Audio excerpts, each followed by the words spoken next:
Shut up. Yeah.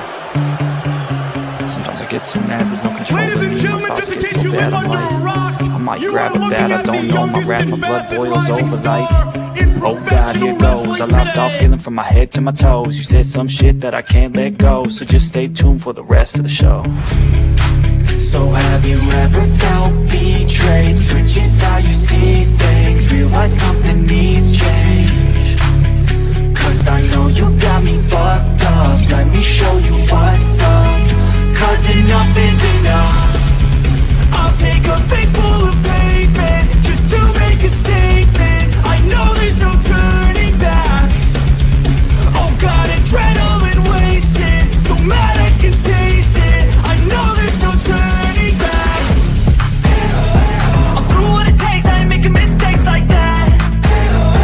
I'll bleed on your face to make you go take it back.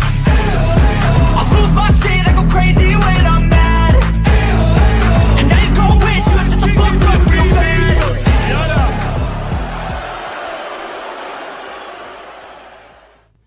What is up, everyone, wrestling fans? It is the Heal the Ring podcast. It is the AEW edition, Worlds Collide. We got a lot to unpack here. But first and foremost, let me go around to say hello to my co-hosts tonight. It is the one and only Pete Osprey. Salute, Pete. What's going on, guys? Let us review this great wrestling today. Ooh, indeed. And the man who cuts with his words, Samurai. Salute. Hola, ¿cómo está? Oh, man, we're doing well. As you can see, I have lost my voice.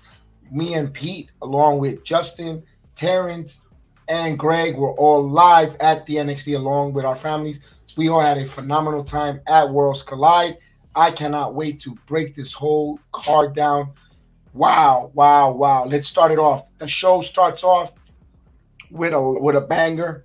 Right off the top, it is the North American champion we get a guest from SmackDown coming down to take on the champion Carmelo Hayes. Pete, what a way to start this match, Pete. Oof. Tell me, woof. Talk about match of the night. I mean, one of the greatest ways to start off NXT Worlds Collide right there, because, man, those flips were crazy, especially the moment where they collided in the air. Man, they'll blow the whole roof off the place already. Starting it off with Worlds Collide, this was a great start. I got to give it 5 stars right there, man. This was a great match. Looking forward. Yes. You mentioned the collision in the air, the flips, the counters, the near fall finishes, the super kicks. Yep.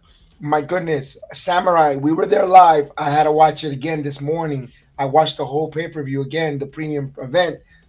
But on TV, it looked from the TV angles, from the clarity of the pictures, from the lighting, that was banging. That was awesome. Great production by the WWE last night. Samurai, how did that look at home? It looked amazing. I mean, it was really hard hitting. You know, it was at one point the referee had to put gloves on. That's how hard they were. That's how hard they were hitting. You know. Yes, I was actually unsure of who was bleeding. I think it was Ricochet. The blood was coming out of Carmelo Hayes' mouth. He got hit in the mouth. What was your greatest part that you take away from this match that you like? It impacted you, that you could still remember going on? Well, the thing that really got me was that when they collided in the air, midair, they both off of the springboard, which was I was like, whoa, impressive. But then also when he was going for that, what was it, the shooting star press, and he missed completely, but he landed on his feet anyway. And then he got the roll up for the win, and I was like, wow. I was kind of disappointed that he didn't win, but then again, I wouldn't be surprised if they go at it again for another match. So it was a good finish. It was a good finish. Pete, let me ask you this: we saw at the beginning of the match Carmelo Hayes' entrance. Before his introduction, he gave us a whole video package of all the jerseys he's retired. That means opponents that he retired. I love that he showed Ricochet, it was like, oh, Yeah. it got us excited. Tell us about that, and also, would you be invested in seeing another Ricochet Carmelo Hayes round 2 match? So that entrance, I was just like, wow, man, for him to show all the wins that he got, beating every single person from all the jerseys, I was like, oh man, this is something. And then immediately that match, man, I gotta see it again because that was amazing. I mean, we probably won't get it again, but Ricochet never disappoints. I mean, this was just hands on, great way to start. Indeed. And before I go any further, I want to acknowledge our tribal chief who was 5-0 in the picks, the one and only Terrence. Hello, tribal chief. What's up, guys? Interim travel chief. But yeah, what's up, guys? What's up? What's going What's on? going on? We're acknowledging you. That's what we're doing right here. Yeah, I was We were talking talking. about the We're first just match, talking right? about the first match, the North American title. We saw that Ricochet, Carmelo Hayes put a 5-star match. We were talking about our famous, or what stand out most in that match. We called in agreement that collision in the midair was banging. I wanted to hear your Mm. thoughts since you came to elaborate. Tell me about this match. What captured you besides that? From Ricochet and Carmelo Hayes, and then you're invested on another match, part 2. And how did you like that opening when he showed us all the opponents he retired with the jerseys? Yeah. Well, first off, before I address anything, man, your voice, it's about gone, right? It's gone. It's It's about gone. gone. It's gone. And I gotta. And the thing is, we gotta do this again tomorrow. Yeah, my voice was like that this morning, so but it's a little deeper, but as you can tell now. No, but yeah, that first match and like obviously the moment of the match, like you guys just said, was that collision. Um, but I like from the beginning when he came out, like the jerseys and stuff. That was dope. Like if you're gonna come out like that, you have to like do your thing. Like you have to win. Um, I don't know. It was just that match was.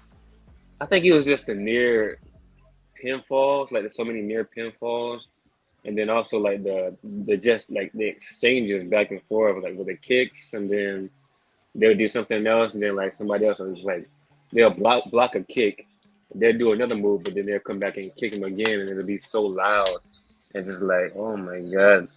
Um, but it's hard to like kind of top that moment like in the middle. Although I must say that that moment before that, when they was fighting in the ring and I think Ricochet was going for like some kind of like clothesline on Carmelo or something like that, or he like kind of Irish whipped him into the rope or something. He was gonna go for like that little like stand up back or like handstand on the rope, and then knowing that he was gonna do that, Carmelo said, "All right, I'm gonna go ahead and before you even hit me with that, let me go ahead and as soon as you come off the rope, I'm gonna come off the rope again, but I'm gonna come back in that move that he always do, that he hit that flying clothesline like that. Anytime I see that, that's man, I don't know. But besides that, it's like hard to top that collision. But all in all, like I think Carmelo is just man.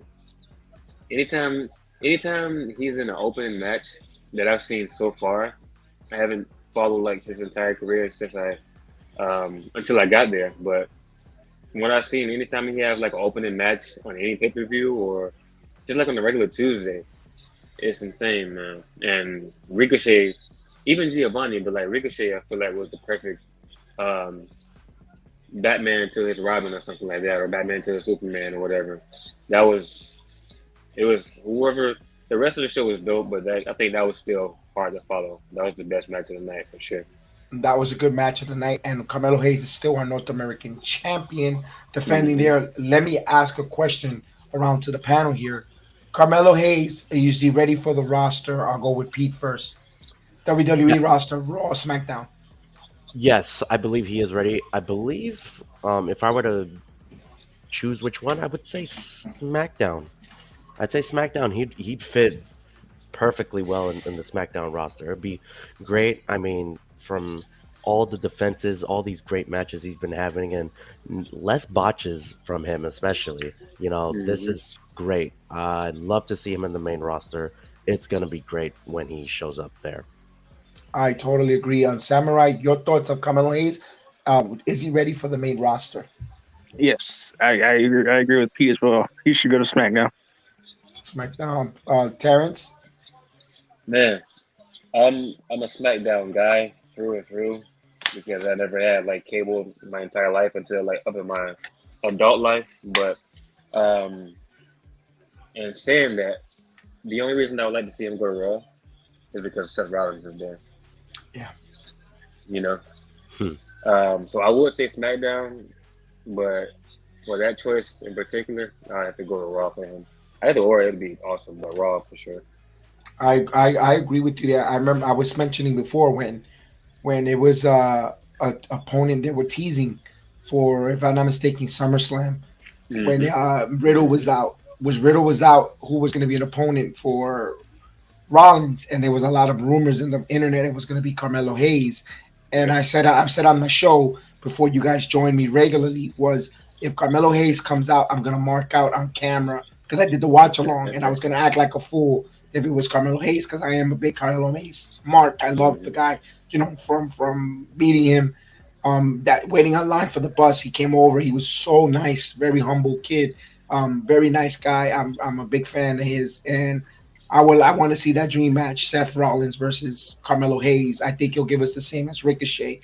But either brand that you bring Carmelo Hayes in, I think his path will cross to a Seth Rollins, because if he's that good, guys want to work with them and want to wrestle with them. Wade Barrett is so big on Carmelo Hayes, and I can't wait to see his career continue to flourish. I think it's a total package. You got to bring Trick Williams along with him, because he's a great hype man.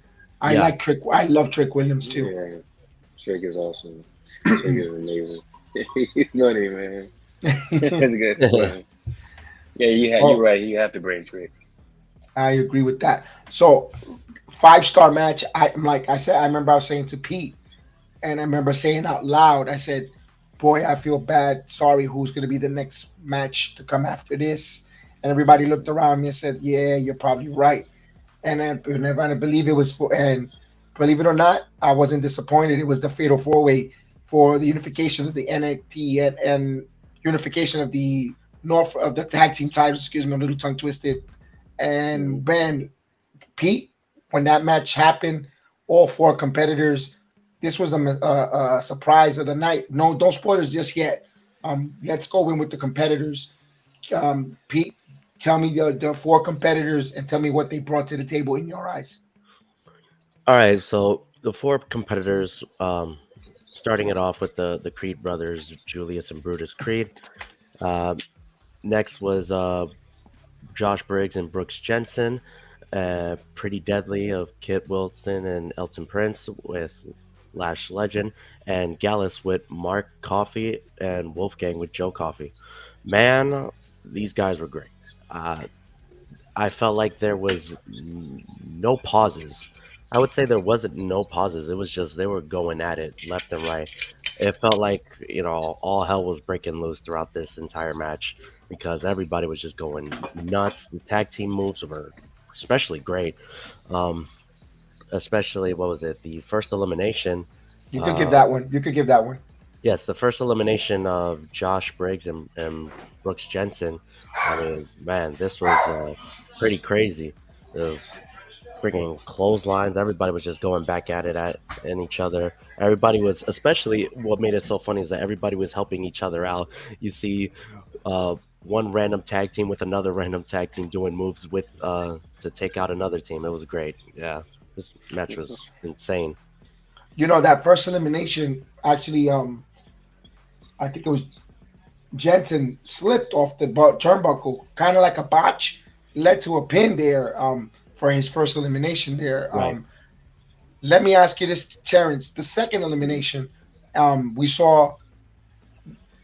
I actually was I was shocked on that second elimination. Tell us about that there.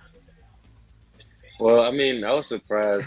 I was even surprised in the first elimination because, that in itself should be shocking because they're one of the champions.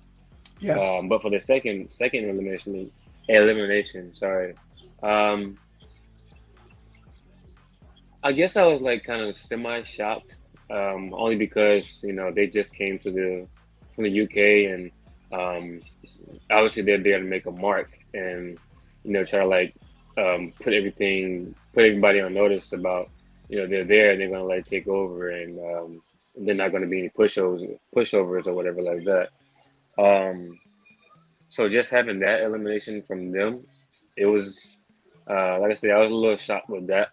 Um, but yeah, I mean, I'm kind of so I just kind of came from work and I'm like actually looking at the match a little bit, like I always do. But yeah, that was just like a semi shocking um elimination. And if you think, as soon as I think as soon as the security guards that were in front of us and we couldn't see got in the ring, you can maybe kind of tell that maybe it was kind of leading to an elimination. We just didn't think it was going to be them. Um, and then when that whole brawl, whatever happened, it's like, oh, okay, wow. Well, let's see what happens between the other two. Right, as you saw that, after Pretty Deadly got in the ring with Gallus, Gallus gets eliminated by Pretty Deadly there. Hmm. Actually, it was Creed that eliminated there the Gallus, and it was just Pretty Deadly left with Julius and Brutus Creed. And man, I was like, whoa, Gallus, who was I thought was like, regardless of the fact I'm be eliminated or not, I was very Hmm. impressed for Gallus. They won me over. When they first arrived in the scene, I was like, "Who the hell these guys are?" Guys, Yeah. Wolfgang looks like he's an old man, but no, I gotta say, I am a fan. I hope they, I am a big fan of Gallus. They won me over. That I think that's the idea when you at NXT UK came over and showcased these talents is for us to watch them and appreciate these talents coming over. Samurai, your thoughts when the final remaining two match there? Were you disappointed no Gallus and it was pretty much someone we see week in week out with Pretty Deadly and Creed? I mean, yes, I was very disappointed, but then at the same time, I kind of know I knew where they were going. With what happened here later in the match, so I kind of figured that it wasn't going to be. I mean, they had to kind of pay it off at some point, with the diamond mine situation. But I feel like they did a very good job. Gallus did. I'd like to see Gallus versus the Creeds, yes, but it is what it is. I mean, I don't see the Creeds and Gallus going anywhere anytime soon, unless they don't want to stay in the States. But then that's they have to do something until the next year. So when your NXT Europe comes around, so we'll see what happens with that. But like I can also see them on the main roster too because they're more than ready for the main roster. I like what you said there, but before I head over to Pete, I want to set this narrative up. Prior to the tag team fatal four way, we had a backstage interview earlier in the show. It happened before everyone was getting to the arenas. Roderick Strong was attacked so brutally, so bad they sent him to the hospital. Ivy Niles went with him to the hospital. He was bloody in the parking lot of NXT. We don't know who beat him up. There's The speculations. most, the most, There was hold the on, most. Slam, right? Hold on. You're like Mr. Spoiler. Hang in there for a moment. Um, Mhm. there's something coming up. There's suspicion. We all had our thoughts who it might be. We said it on the program, but I'm gonna let Pete take us the rest of the way. But you're gonna go after you're done, Pete. You're gonna send it right to Samurai because, of course, he's itchy. He's itchy. He can't wait. So I want him to talk. Go ahead, So Pete. as we're continuing through the match, what was it? Julius gets the pin, tries to get the pin on one of the guys from Pretty Deadly, and the ref slides out of the ring to try to get the 3 count, but out of nowhere gets rushed in by Gallus and Jensen with the security, and they ended up bumping into the ref onto the outside, and he ends up getting taken out. But as that is happening, Pretty Deadly slides in a chair as they're about to hit Julius with the chair, and Damien manages to stop the chair before it happens, and Samurai. Well, he basically speared him out of nowhere, out of his boots. But yeah, that was that led to the pin, and then as Julius turns around to get the pin on I think it was Elton, right? Or was it? I don't know whoever it was. Did you see? You see? I can't think of his name right now. Damon Kemp. That's his name. Damon Kemp grabbed the chair, smacked him in the back with the chair. Which, yeah, which I caught it last week, didn't I? I caught it. No, you didn't. I did that. Oh, you did. Hey, I'm taking credit. Now, I'm gonna go. This is a little bit off topic, but I love the fact that you're passionate, but when you have the chance to step up to the plate, gotta hit grand slams. You like to spoil it. We give you the chance to go ahead, and you fumbled. So, my God, Samurai. I was. I'm You're nervous. I'm everywhere. Okay. I'm everywhere. I mean, but the most dangerous part of the arena basically is the parking lot. That's why I was going with that. So yes, indeed. I mean, you can actually kind of tell when Damon Kemp didn't get in the ambulance with Ivy that something was going to go down. Well, he stood because they got the other Coffee brother. Remember, there's 3 Gallus. Pretty Deadly has Lash Legend. Bruce and Jensen has Felian. So they need a third person to watch the Creeds back. If they would have left them bare, Yeah. I get it. That's also why he didn't get in the ambulance as well. So I jumped immediately. I'm gonna go, and it's like, yeah.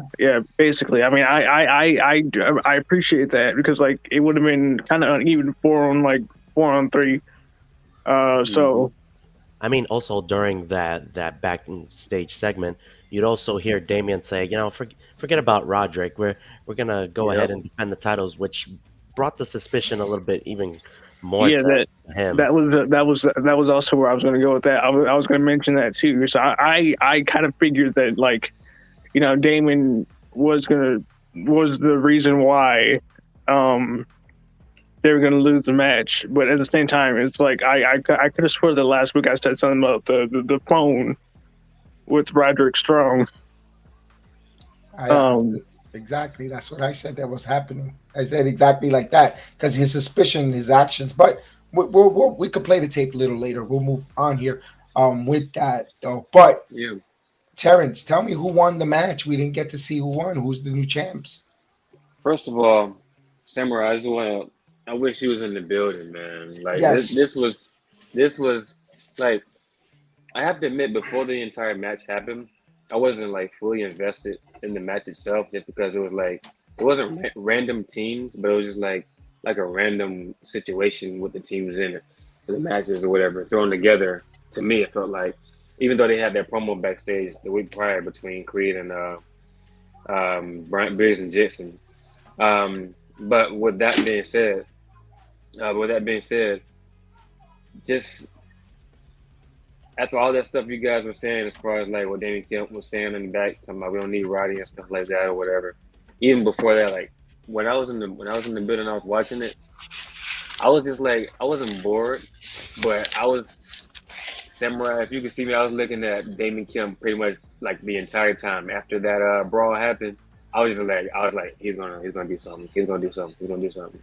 So anytime everybody came out, the security for Gallows came out, I wasn't even paying attention to them.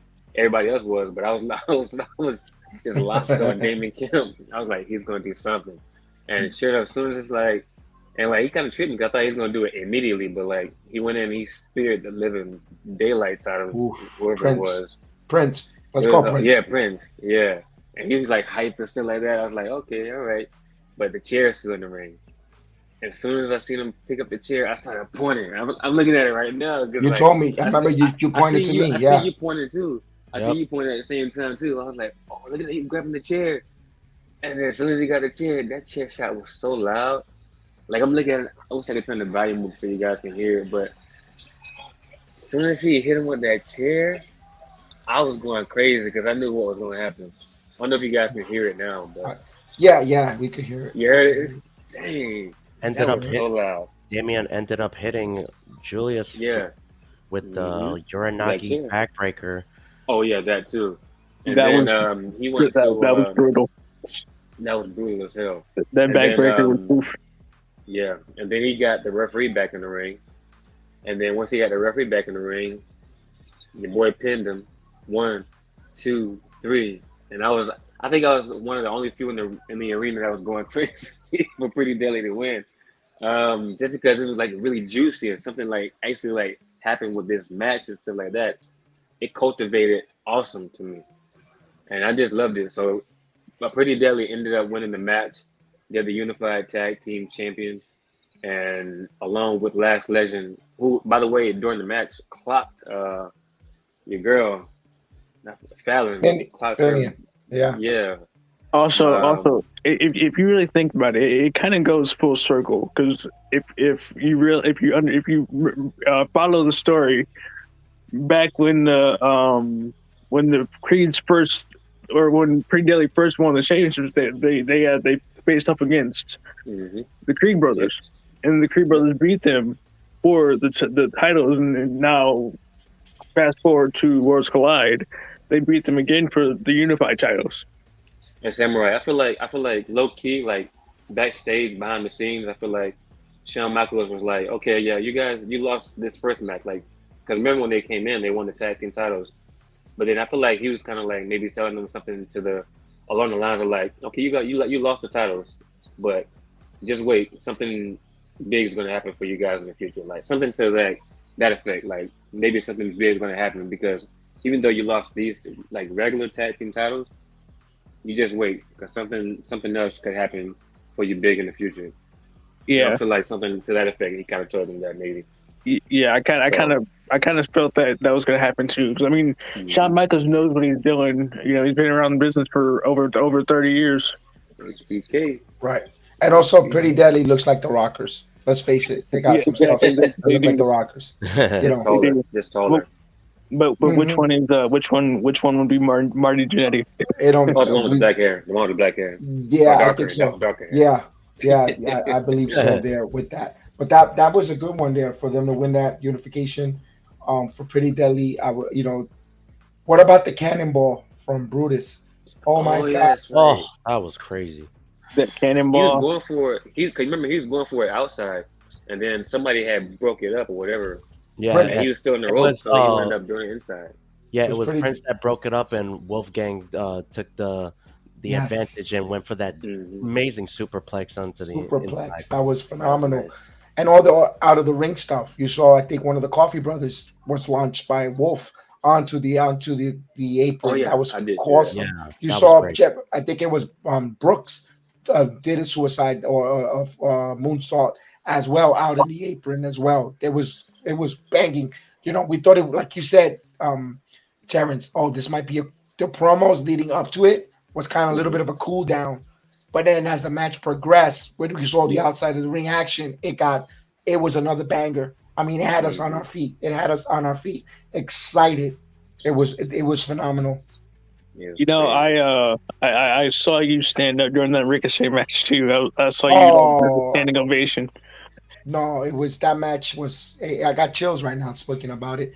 That match, all the matches. That was insane. Yeah,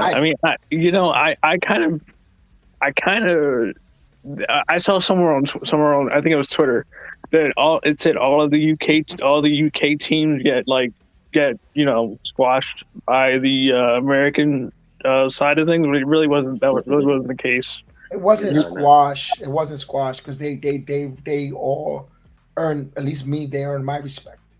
Oh, I know, but I'm saying I'm saying all of the United Kingdom wrestlers didn't win anything with them. That's what they say. Yeah, I know. That's what they say. I'm like, that's not true because aren't Pretty Deadly are European? So how does that work? They were the UK tag team champions for a long time. Pretty Deadly. Yeah. Yeah. That's what I'm saying. It's like how can you say that? I mean, and then you got the next match, which is what? Yes, we'll move on. We'll move on to the next match in a moment. Nice samurai. He stopped. He stopped the momentum. He's like a wet blanket, but we'll go on there. We get the triple threat match here for the unification of the UK and NXT Women's Championship. And my God, this was another one that I thought at first, I'm going to be honest with you, I thought this might have been the cool down of the night, but on unpopular demand, you have Blair Davenport, Mandy Rose, and Miko Satomura. I'm gonna go with Pete. Pete set us the narrative of this match, and from the opening bout to the matches. So, man, this match was insane. I mean, they were just going at it left and right. I mean, we saw a lot of crazy spots here, like from the Death Valley driver that Satomura did to the knee strike coming from Blair Davenport for that crazy 2 count. I mean, this match was just like, even though people may have thought it probably been all over the place, but no, it was well put together. This was just, man, this was great. It was. Let me ask everybody, how did you like the opening with Satomura? I saw it on camera, on video of Samurai. You saw it at home. What's your thoughts on that serenation when she came in? The Japanese thing that they did, when they we all threw the confettis, by the way. Yeah, the streamers. I like that. That actually is a throwback to what they do in Japan as well. So, it made it more like a big fight feel. Yes. Because they do it every time in Japan, and it's like for big title matches and things like that. So yeah, I dig it. I respect it. We all did it. All of us here, besides you, Samurai, that you're in Ohio, we were all live. That's why my voice is shot.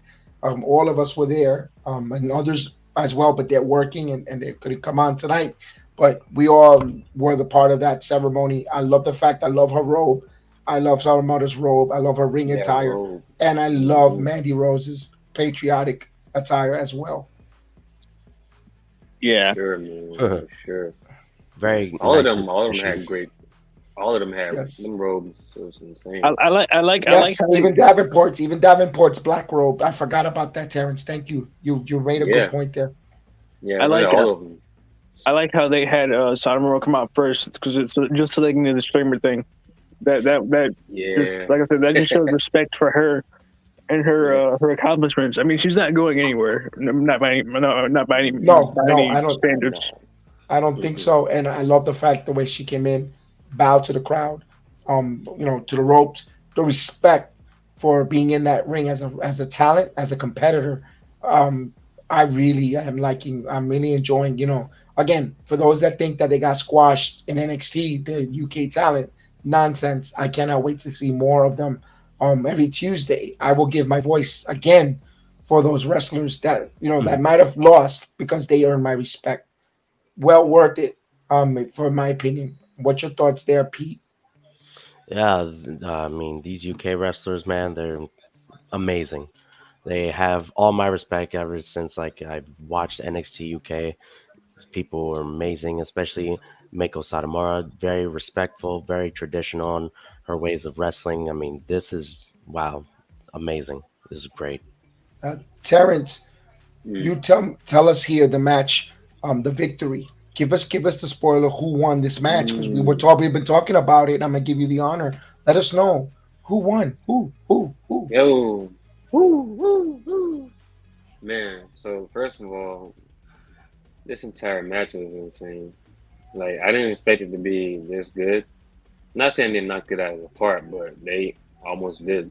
And it was a lot of people talking about how Mandy. This is big for Mandy. By the way, Mandy Rose won. I get the result. Mandy Rose won. But this is big for her because there's a lot of naysayers and stuff like that talking about, especially with Mika Satomura saying she can't hang with her and all of this nonsense and stuff like that. So to see it go down and for them to have this triple threat match, I'll just run through it here really quick.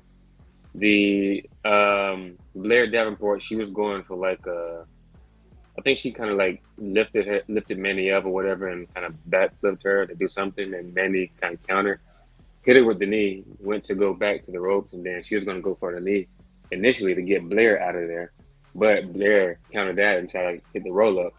But then I don't know the name of that move that Mecca Nakamura, whatever her name, did. Scorpion.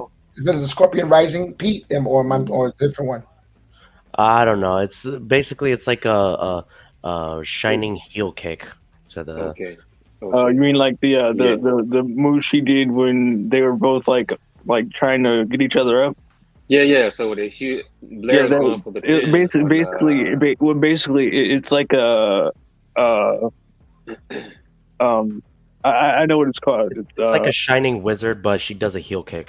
Yeah, it's like that. It's like it's like what what's her name? Xia Li does, but more, I guess, impactful. I guess it was more surprising. Like, wow, I seen it in person, but I watched it again on the I watched it again like from TV or whatever. And I seen it look more impactful on TV. But anyway, so yeah, Blair went to go pin Mandy, and she came and hit her with that kick or whatever. And then like Blair was out of there, and Mecca was gonna try to go for the pin, and then Mandy just like, let me go ahead and end both of these guys, these girls, man. Let me go ahead and end both of them, knee both of them, double knee, knock both of them out. 1, 2, 3. Once again, I was going nuts for that too. I think I was going nuts for the entire night. Anyway, that was insane. That was insane. Just the double knee to both of them, and for her to pin it like that, to be like, no outside interference, which I was shocked. I thought no toxic. Yes, yeah. Which that was refreshing. She wanted to play it. Very refreshing. She even said, hold on, Samara, one quick. Oh, okay. She even said like before the match, in the promo, like she was going to do this by herself. She wanted to do this by herself, and just to do that was just like the icing on the cake for her. So like, congratulations to her. She did her thing though. It was awesome. Now, I mean, I'm gonna just say this. People are complaining about how, Mandy did Satomura wrong when she didn't pin Satomura. She pinned Blair Davenport. That's why Blair was there to take the pin. Right. Blair took the pin. So therefore, like I said, Mako's not going anywhere. Mako can actually challenge for that title Tuesday if she wants to. Because she didn't lose, she didn't get pinned. Right. I see on because I'm in Discord as well. People they were complaining about how Mandy didn't deserve that. Mandy was like, even in the arena too. Mandy was not the right person to win. But then at the same time, I understand why Mandy won. Why Mandy pinned Blair Davenport, because that's why she was there. You can't have her pin the final boss. Right. Exactly. And just to give a little bit of insight, there was a program going on where you had Davenport and Satomura one-on-one in the ring, while Mandy Rose sat down on the air apron to take a breather. Oh, I know where he's going. And our very own Pete told her to get up, and Mandy told him to shut up. So what was up, Pete? How did you feel? I didn't feel hurt at all. I was just like, yo, you gotta do something. Awesome. Hey, at least when she said that to you, she was taking her wedgie out for you in front. She took that wedgie right out her ass when you called her out. Well, I didn't notice that, but oh my God, you, bro! She acknowledged you. She was showing you the wedgie out of her cheeks. Hey, yo. Anyway. But Mandy Rose wins.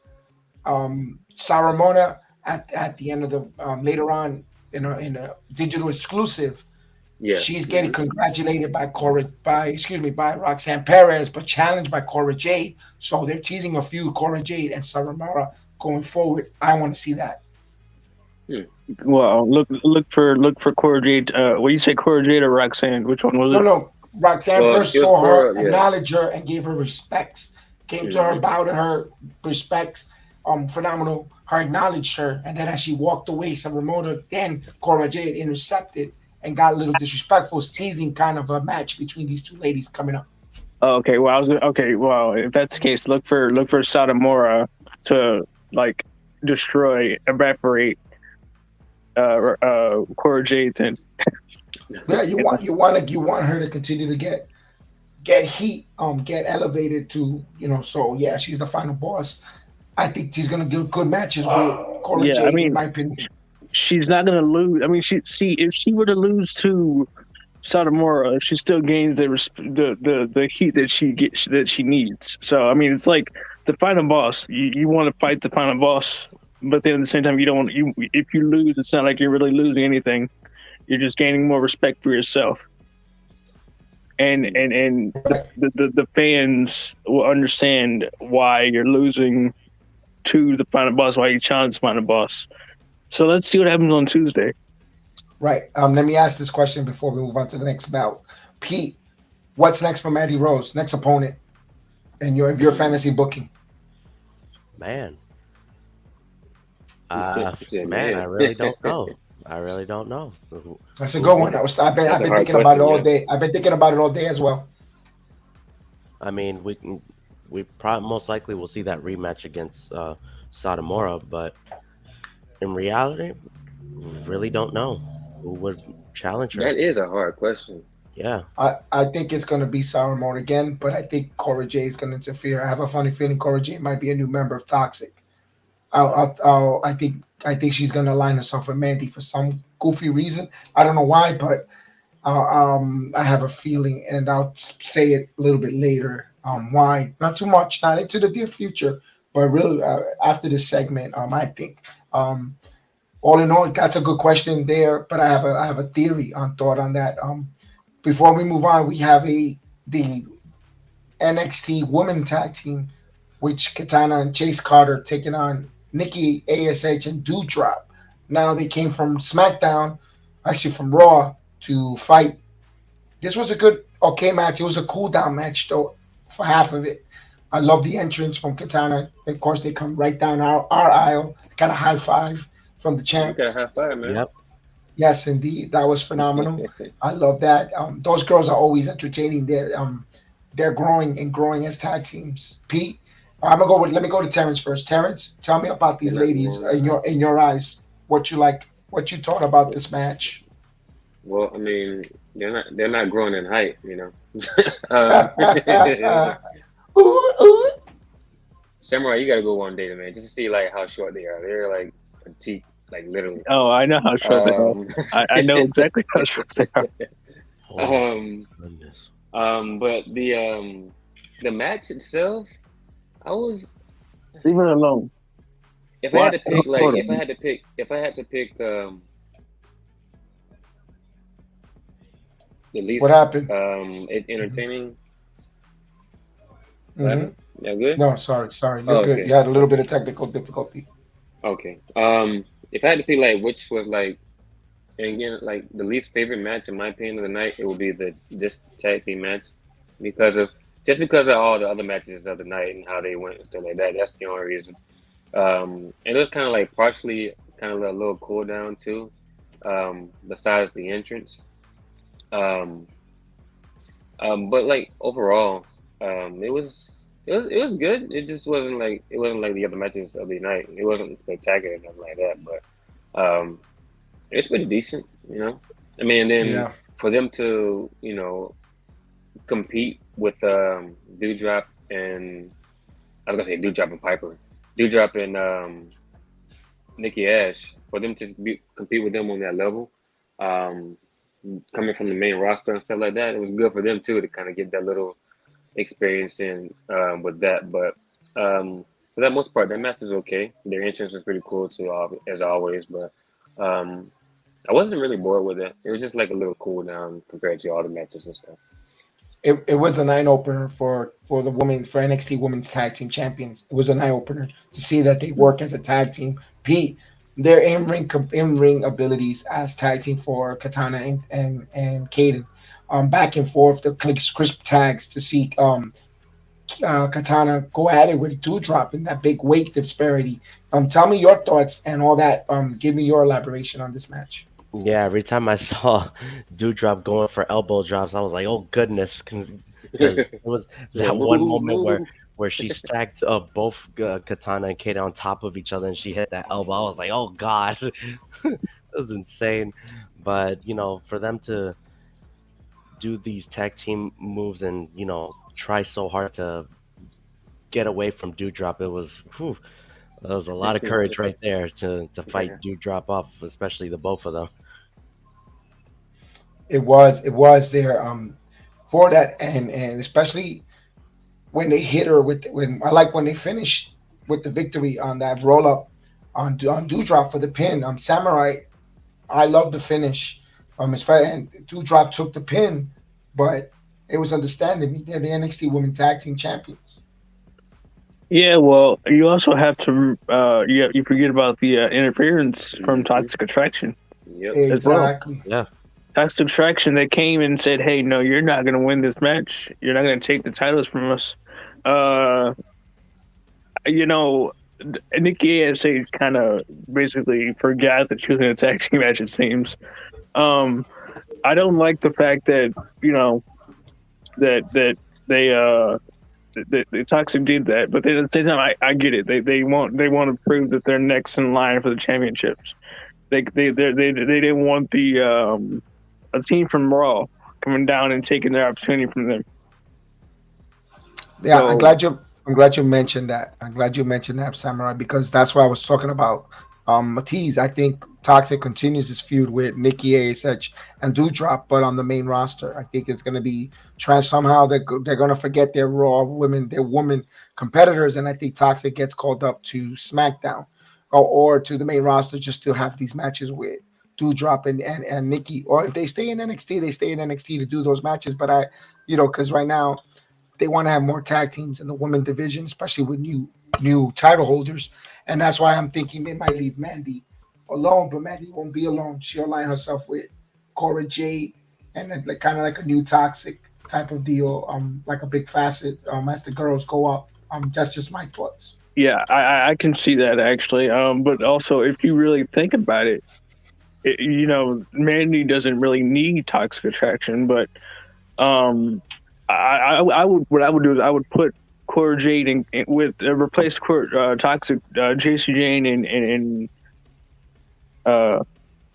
Gigi Dolan with Cora Jade and somebody else, just to give her some backup, and then have Toxic JC and Gigi go up to Raw, and then have them continue feuding with Nikki ASH and Dewdrop. But then who would the next person be that teams up with Cora and Mandy if you want to put those two together? Anybody have a thought? I have a thought, but I want to let Pete or Terrence either or anybody do you think? I'm sorry, you kind of phased off a bit. I didn't hear it. Yeah, me too. No, but I heard the last part. I said, who would you think? Who would you think would be our third member on Toxic if you let Gigi and Jace go up? So if it's with Mandy and Cora? And Cora. Bailey? No, because he got in the group. Well, she wasn't in the group, Bailey, but she's not. Hill, Bianca Belair. No, but that'll overshadow. In NXT, who's Oh, going to be NXT. part of? It's going to be part of Okay. the new Toxic Attraction. Roxanne, Mandy, and one more. Bash, maybe. Maybe. 'Cause I can't see Roxanne doing it. She's a face. Yeah, really can't. Fallon's not doing it. She's a face. Even though she's a little spicy, she can go. But Lash, maybe Tiffany. She dyed her hair. What if Here's one. What if they bring back Tegan Knox? I never seen her fight. Is she good? I don't know. She's very good, actually. You have I to heard watch. her, but I never seen Yeah, her fight. Tegan Knox, she's good, but then again, it wouldn't be her because she looks like she would fit in with Diamond Mine. Tegan, I mean, I could see that. Tegan, I mean, let's see. I posed the question. I can't even tell you. I got Maybe the Tiffany. answer. I got one. You guys did. Kiana James. Oh yeah, Kiana. Yeah, I yeah, can see that. Yeah, I would see that. Kiana, I could totally see that. Kiana I could see James, yeah. Cora Jade, Kiana James, and Mandy Rose as the Toxic Attraction 2.0. Or you just keep them as Toxic Attraction. I don't know. Yeah, unless if Swerve everybody and hit y'all with that Hill Wendy Chu. Ooh, nice one, Hmm. nice one, nice one. Maybe That might Wendy actually Chu. happen. Maybe You know not what? her joining the group, but No, she but might have heel somebody Wendy else. Chu. Yeah, you're already right. That was a good one there. But I can see that. Shoulders, I, yes, Kiana James shoulders, Mrs. Shoulders. Yeah. I could see a lot of things happening. I mean, I don't know. I mean, it's just all complicated because like there are so many women in NXT that they're trying to find different roles for them. Right. I don't. Anybody see Adriana Grace? Adriana, I think she's too corny to be in the toxic though. I mean, Like, Adriana Grace needs to work on her in ring more. That's why they have Level Up. but she's already on the main roster. She's got the mannerisms as a heel, but I don't think not for toxic mannerisms. Well, yeah, I get it, but at the same, I mean, like that. That's why I'm kind of.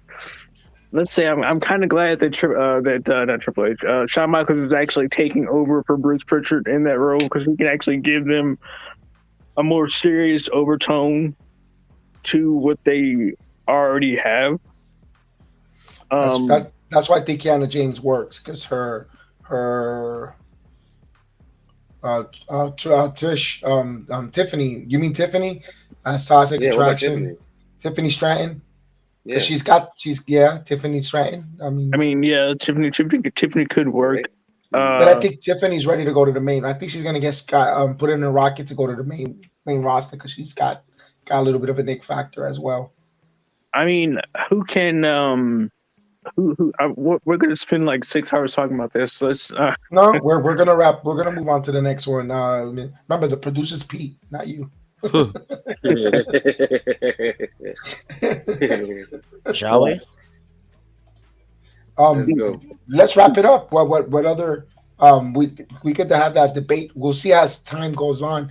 Let's talk about that next week when we do not this week review the following one. Let's watch one more the after show, and then we'll look at the women's talent and see who might if that happens to fruition. Let's agree to that so we could go to the next match. Sure. We get the main event. We get the main event. Go ahead, Pete. I love your voice. You got the voice. Set it up. And now it's time for the main event. The NXT Championship and the NXT UK Championship is on the line. Tyler Bate versus Braun Breaker. This, wow, man, what a match. This was just insane. I mean, Tyler, man, he was bringing the pain to Braun. I mean, obviously the beginning of the match started off, you know, technical wrestling, having to feel them out, feel each other out to see if they find any weaknesses. And man, this was just, after that, once we hit the middle part of the match, it was just rocket went right off to the moon, because this was just back and forth. Bate countering a suplex, Braun Breaker going for that standing Frankensteiner all in the middle of the ring. Oh, that was just great. That was a little shout out to Scott right there, Scott Steiner right there, Big Papa Pump. And whew, man, Tyler with that lariat, that rebound lariat. Oh, it's amazing. And the rebound lariat is where it's at. Yep, you know, definitely.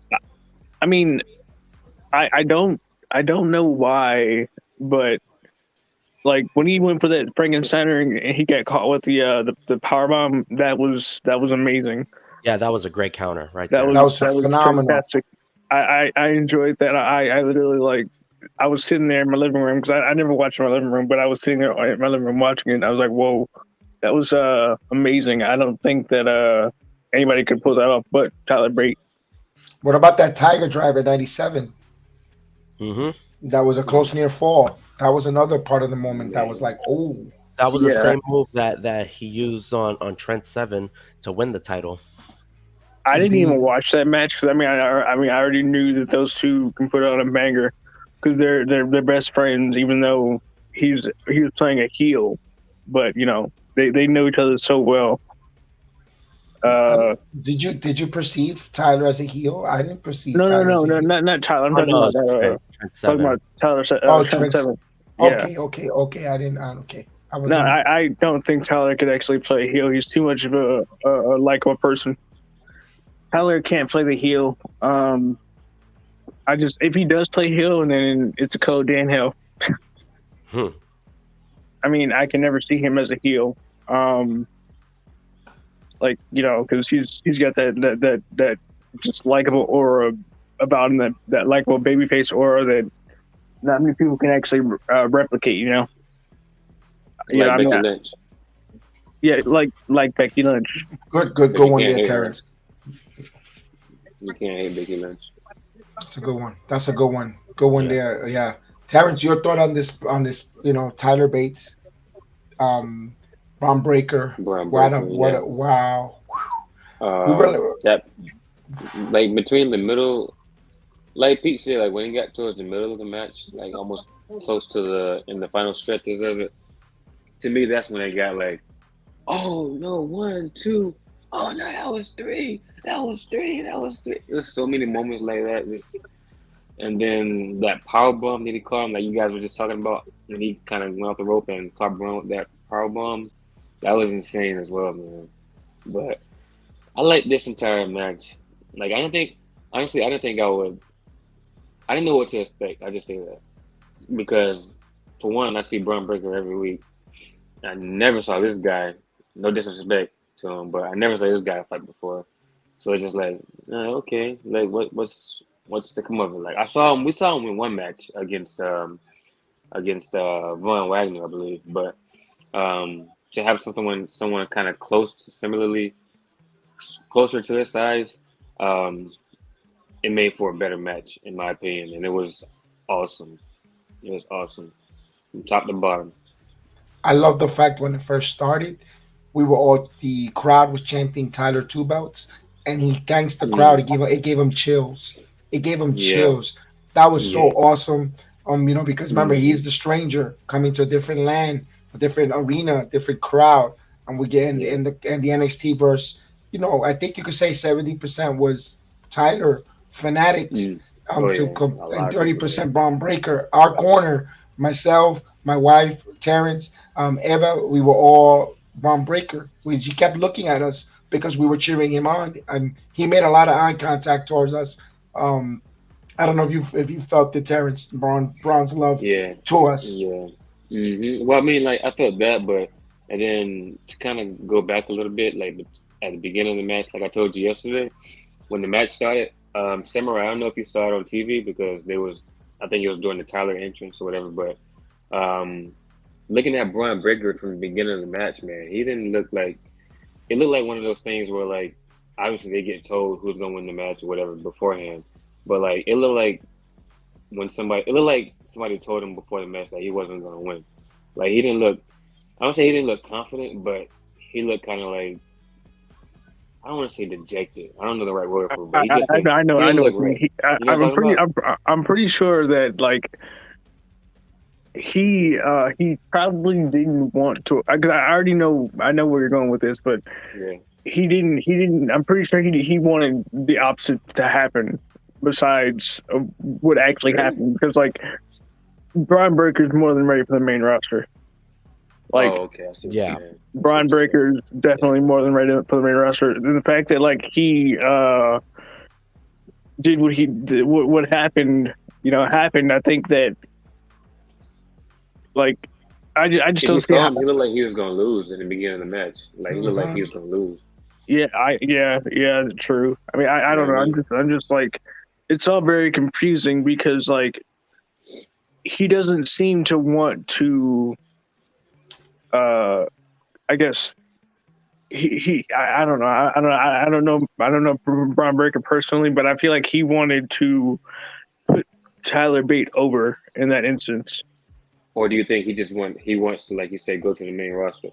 Yeah, that too. I mean, I feel like he doesn't want to carry the That's probably why burden he was thinking like that. of two I don't know brands, if that makes any sense. Yeah. Okay. Yeah, And that's what I'm saying. Like, that's a good point too. yeah, I also tried to find a way to say it without actually spoiling. Yeah, thank goodness. Oh damn! I think I kind of did. I think I kind of did a little bit. But, No, we'll go right in it. Pete, give us your final thought, your thought of the match, and give us the result, and then we'll go back to Terrence. All right, going to the results. Tyler Bate was reversing most of the moves. He tried to go for that rebound lariat, ends up getting caught by that devastating spear. For the 3 count, Braun Breaker is now the NXT and NXT UK Unified Champion. This match, all in all, was great. That's how you end off pay-per-view right there. This was just one hell of a pay-per-view, man. Every match was great. This match especially amazing. Braun Breaker, showing the sportsmanship, raising Tyler Bates' hand at the end and to the crowd. Everybody was just all hands on deck, all clapping for Tyler, man. Tyler, one of the greats, man, at only 25 years old. Man, he's really going places, man. Hopefully he stays to do more matches here in NXT 2.0 before NXT Europe begins. And man, that'd be dope. What a pay-per-view. What a pay-per-view. Absolutely. I love the fact that he took the belts away from the referees, and he was the one that wanted to award Braun Breaker with the titles. I loved it. Even despite in defeat, he still got over, in my opinion. I want to see more of Tyler Bates, a big strong boy. I definitely enjoyed it. Especially, I know there was a part, I'm gonna give you a little bit of insight. When Braun Breaker did the power slam, and he slammed him in, he was going for the pin count, and I was like, he's gonna put his foot on the rope, and then Pete goes, "Don't spoil it for me. Let me have my moment." I mean, you can tell. You can tell he's by the rope. That's what all the matches and storylines you see, bro. Like when they hit that, I was like, "Don't worry," because I thought he was concerned that his guy Taylor was going to lose. So I said, "Don't worry, he's going to put his foot on the rope, but don't spoil it. I want to have my moment." That was hilarious. That was the moment. I already saw him by the ropes. I already knew he was going to put it, but then when you said it, I was like, don't ruin it. I mean, being there live versus watching on TV, it's a totally different atmosphere. I know this. So I mean.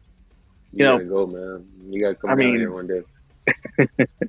For me, man, I would definitely love to do that because I've never been to a wrestling show in my entire life. I'm 30 years old, but I've never been to a wrestling show.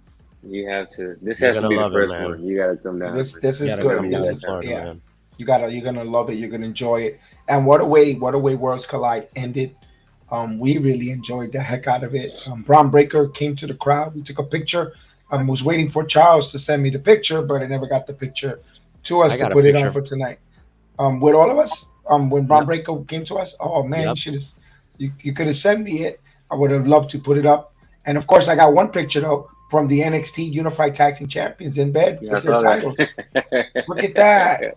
And he's drinking a glass of milk. Look at that. They're pretty deadly. Hey, they're chilling. Dude, like I said, I mean, most people say the wrong person won the main event, but honestly, I mean, I'm kind of in that boat a little bit because like Braun Breaker doesn't seem like he would want to represent the United Kingdom, or not the United Kingdom, but the European scene, because like they're gonna have to find a way to introduce the European NXT Europe to the fan base, and he doesn't seem like he wants to be that person. He wants to go to the main roster and be himself. I mean, like not be himself, but go elevate himself to Like just go to another greatness. level. Yeah. He wants to level up, so to speak. Well, Oh here's yeah. Yeah. here's the big question. Here's the big question. Since they now that every title has been unified, are they gonna keep with the same title design, or are they gonna I create think they're gonna new change it. titles? I mean, I I think wish they're gonna that change I it. kind of, you know what I hope? I hope that they do create new titles, especially for NXT, because those titles are just too colorful. They're very colorful. I don't like the They're too colors. golden. They're too Well, golden. Going, we'll see. I think they'll make new titles. But here's a thought for all those people that are complaining about all the Europeans got squashed, or they lost, or whatever the case they want to say the narrative. Did you ever think about this? This is above beyond wrestling. Maybe some of these people are not able to get a work visa to work in the United States to wrestle, or they don't want to they don't want to move to the United States because the family, whatever the case is, or they're here just temporarily, to come here. You don't know that because that's what one of the things that held Gunther back for a while was that he wasn't planning to come to the United States. But the minute he went through a breakup, a divorce, he moved. He made the main roster. He said, "You know what? I need change in my life." That's why he moved there. Those type of things outside of wrestling, visa, work relations, anything real, it's the reason why maybe some of these wrestlers were okay. Maybe, like I mentioned, I think maybe Saramoto wants to go be the first NWGP Women's Champion. Who knows? You don't know what they have in the horizon. Like you said, Europe 2020, UK, NXT Europe is coming up. Who knows? So before we say they got squashed, maybe because they may came to an agreement. In my opinion, why they didn't, they were going to, maybe there's a part to it that it's beyond our control. It's kind of yeah, funny that some of these people are saying, "Oh, the UK people got squashed," when most likely those viewers never even watched NXT UK in the first place. Exactly, because exactly. if you guys would have watched it, they would have not shut the show down. So don't complain. People complain to complain. Look, I had a lady in front of me complaining because I chanted USA. She was a goofball. She was a dumb goofball. Yeah, What happened to the patriotism?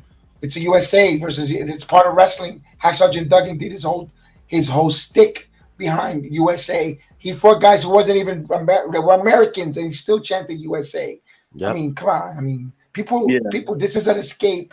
We go for an escape for a few minutes away from everything. Not to. You don't need to bring your politics. Leave that at the door. yeah, exactly. I mean, like I said, I mean, I know more about wrestling than I want to forget. And most people, they just don't seem to understand that, like, they don't know why things are happening the way they do. But then if they were to stop, pay attention, and understand, then they're going to realize that you have wrestling is just an escape. Exactly. You have to Yeah. understand that. Exactly. Like It's a, Exactly. most people don't know this, but then, like, like with AEW, I mean, that show's a disaster. But don't go off topics. That was funny, but that was funny. But I mean, Hey, I'm just saying, I mean, it's just, the fact that, like, all wrestling is just wrestling for people who want to escape reality, escape life, escape things that are happening to them in their daily lives or It's whatever. Like whether they're going through divorce or they have to it's do hospital payments, kids, school, things like that, things of that nature. I mean, they have other things that go on in life, and nobody's perfect. They just have to understand that, and it's like. I know this all too well because I've been watching wrestling for the better part of 25 years. And for me, it helps me escape, all the things that I deal with in my daily life. Indeed. We move forward on that. Indeed, that's what wrestling should be. It's a soap opera of guys in a wrestling match trying to pin someone's shoulders for 3 seconds, or getting a pin, or getting over. That's what wrestling is. But I want to close the NXT review to get into the All Out. But first and foremost, I want to congratulate, of course, who gets no other congratulations on this NXT card. The one and only our tribal chief, Terrence, who went a beautiful 5-0. Yes, Hey man, 5-0, that Terrence. Take your bow on that. Yo, I was a little nervous, like I was telling you guys. What I was telling Eva with that last match between Braun and Tyler. Like I basically was just telling you guys, like I feel like he was gonna lose, even though I picked him to win You would have been 4-1. You would have because won. of the fact, yeah. As I was a little nervous with that, um, but he pulled it out, man. He pulled it out. So yeah, man, I appreciate it. So, There, before you go, when you go into the NXT, before you go into the AEW review, there was a thing about. I just saw it on Twitter. There's something about Aleister Black possibly leaving. yeah, we'll bring on the scoops and foremost. I Yeah, just want to. we'll bring in I all the want to. scoops. We're gonna bring on that scoops. We want to close this out. Yeah, I want to and close the this show out. and the show, by the way, Samar, wasn't a disaster. We'll get more into that. As Oh, we you All right, heard go. it? I Yeah, wanted. what's I up? want. I wanted to give heel props for Clash of the Castles. Heel on Clash of the Castles. You went 6-0 on your predictions. So kudos, Yeah. my God. So good job there. All in all, we're gonna put back Terrence, who's in the lead on both wrestling shows, because we didn't do an AEW prediction, but on the both prediction shows, Terrence, you went a Yeah. beautiful 9-2, 9-2. Phenomenal job on predictions. Okay. 9-2. Heel, you were 6-0, but you don't go. You're not going to be in the leaderboard because you don't call NXT no predictions. So I gotta put you in second place because of lack of. You're missing 3. You're missing the 5. So we don't know what your record would be. So I gotta put you second place. But you 6-0 is nothing to sneeze, nothing to be ashamed. Followed by myself, who went Yeah. 8-3. Pete, you're 4-7. Samurai, you're 3-8. And Justin is 3-8 as well. Yeah, you already know why I don't watch NXT. It's because like when they come to the main roster, like I said, I want it to be like a really big deal to me. Like Well, if you don't know who they are, you know what? I regret not watching NXT UK because when they showed up at NXT, I would have been more surprised. You would have not seen my face like who the hell these people are. So so I kind of wish I would have seen these guys in NXT UK. But we shall move on. That is the NXT Worlds Collide review. We're gonna go now into All Elite Wrestling, All Out. Pete, I'm gonna give this to you right here, so I could hold off. Do you have all you have what you need in front of you to go forward? Yep, we're going from Orlando to Chicago for AEW's All Out. I'll just listen to this. Yep. I mean, we're just gonna skim through the buy-in real quick because buy-in really wasn't something to really. Basura. It was In the words of Pete. well, yeah, basura. So 4 matches on the buy-in. It was Sammy Guevara and Tay versus Ortiz and Ruby Soho, in which Sammy Guevara and Tay win to retain both the AAA World Mixed Tag Team Championship. Hook versus Angelo Parker for the FTW Championship, in which Hook won by submission to retain. Pac then defeated Kip Sabian to retain the All Atlantic Championship, which should have been on the main card, to be quite honest. I mean, the match was pretty good. That was a good match. Yeah, and Eddie Kingston versus Tomohiro Ishii, with Eddie Kingston picking up the win at 13 minutes. Boo. I really don't even want to talk about this match because here we go. We're about to throw ourselves into the main show real quick. Yep, it is Sunday night. Here we go. We start off with the casino ladder match. What did you guys think about that casino ladder match? Let's start with heel real quick. well, my original thoughts were like, wow, okay, this is a nice little ladder match. Everyone's going crazy doing their spots. I guess you could say it's a casual AEW Sunday. And I wanted to. At the time, I wanted a luchador to win it. I was like, please be like Pentagon or someone like that. I was like, that would be insane to me. Especially since I know an original's not going to win it, and and I don't know if you want me to say the rest of it or not, but like We'll just follow up before we continue with what happened afterward. Um, so, Terrence, what did you think about that casino No, ladder? Yeah, they're they gonna, they just Yeah, said they're here. I'm Oh, just they they're listening. gonna, Me and you, I'm it's just okay. gonna be listening. it's gonna be us three I to only want review to it. chime in on. I only want to chime in on. Well, I just know the. Well, actually, I don't know Don't the result. spoil it. Don't spoil I'll it. just. I'll just talk. Well, I He, can't. he knows I'll he just. knows I'll the just. deal. I'll give my opinion on when you guys are done with CM Punk and Jon Moxley because I didn't. I didn't watch it. I'll just. I just want to know about that match, and I Okay. know what else happened, but I'm not going to say anything. Well, let's name the people that came out. So obviously, the first two that came out was Wheeler Yuta and Ray Phoenix. Then followed afterwards was Roosh. Then afterwards, after that, it was none other than Andrade El Idolo. You guys seen that mask he has? That mask looks crazy, man. I gotta get one of those. A- anyway, going after that, it's Claudio Castagnoli, which, whew, man, it was insane from him. I mean, Claudio always goes crazy when it comes to those ladder matches. After that, followed by Penta El Cielo Miedo. After Hmm. going in, helping his brother Phoenix. Let's have that little pause real quick because we want to go to this little part where Andrade sets the ladder up for Wheeler Yuta and then goes for that sit out power bomb right on that ladder. What did you guys think about that moment right there? That was brutal. I love that. The way they set that up. And also, by the way, the winner of this match of the casino has an opportunity to cash it in, that chip, for a chance at the world champion of their choosing at any time, for later on. So that's a lot of stipulations. So these guys were all coming in there hungry. I thought Roosh, phenomenal. I'd love to see Roosh wrestle, especially Andrade. Like you said, Andrade, you knew there was going to be some crazy tag teams or some setup. Some we saw. I thought we saw Canadian Destroyer, didn't we?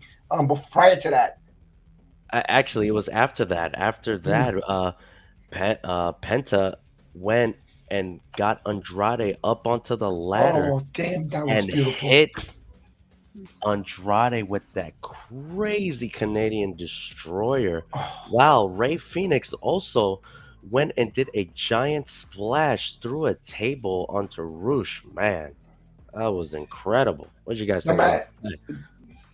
I'm gonna let Heel go because he hasn't. I did the other review. Yeah, Go ahead, Heel. yeah. It was really good. Taz almost had a brain fart though on commentary calling Ray Phoenix Roosh, but yeah.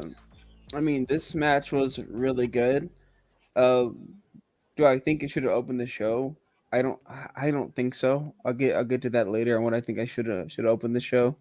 But yeah, I was actually watching this show actually on a watch along too, not with them, but just like them on the YouTube. And yeah, we're all just having a blast, and you The know. guy that doesn't want to do one on our channel, but he'll go somewhere else. Thank you for letting us. Thank you for No, telling us that. no, I wasn't. I want. I was. Yeah, I Hmm. WrestleMania, he hid. He couldn't. You couldn't even. You no, couldn't even find no. him. I was watching them That's on okay. That's YouTube. okay. You That's couldn't I, okay. see him. I, You couldn't see him. No, I no, you couldn't. You didn't have a peep.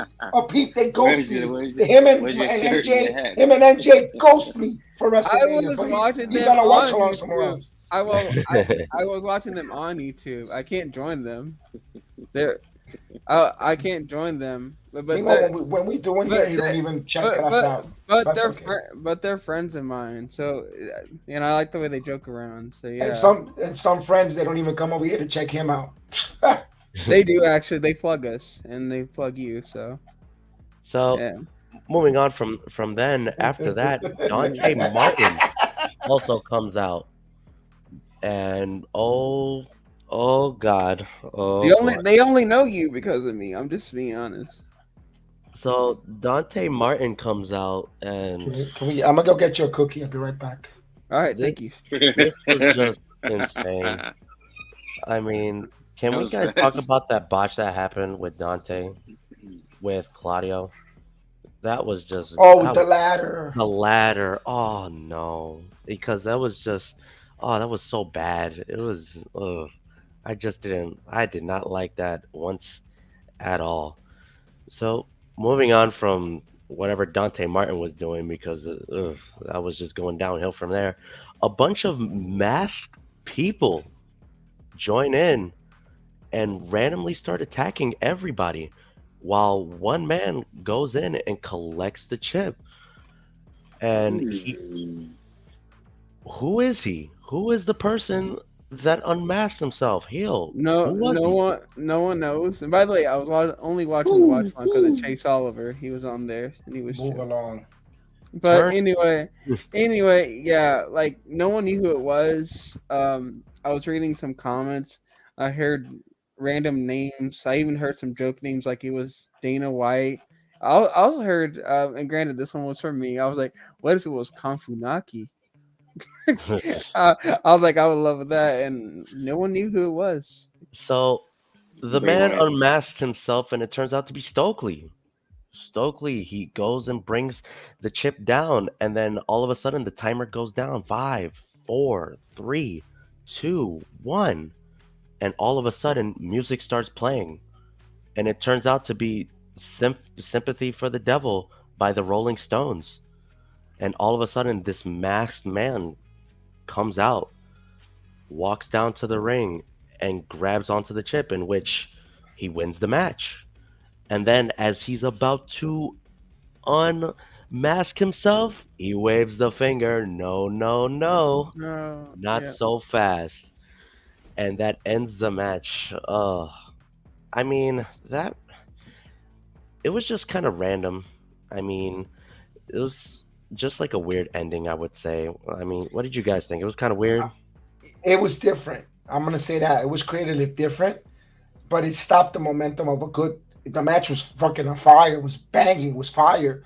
I Yeah, was like, that's what I oh, think. It really and then stopped the momentum right stopped the there. momentum there. I was like, ah, I get it. They're telling a story. I appreciate it, but it stopped it on its tracks though. But it played itself later on.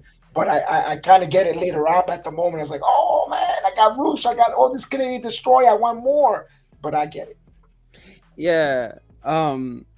It it did stop the momentum because you were like in the moment, you're like, take it off, and then he was like, yeah. I was like, I get it, I get it. You can save it for later, and then of course everyone was like, hopefully they do it today because they wait till Wednesday, then it's like, or whatever it is, they want to do. It's like, you don't, because you know how AEW is. They're really risky. They're not afraid to take really hard risks, which can end up hurting them in the future. Right. So I agreed with them. I was like, they got to do it tonight. There's no way they don't, or else they're really dumb. So yeah, we just waited, and we're like, come on, like I don't know where you're gonna do it, but you got to do it.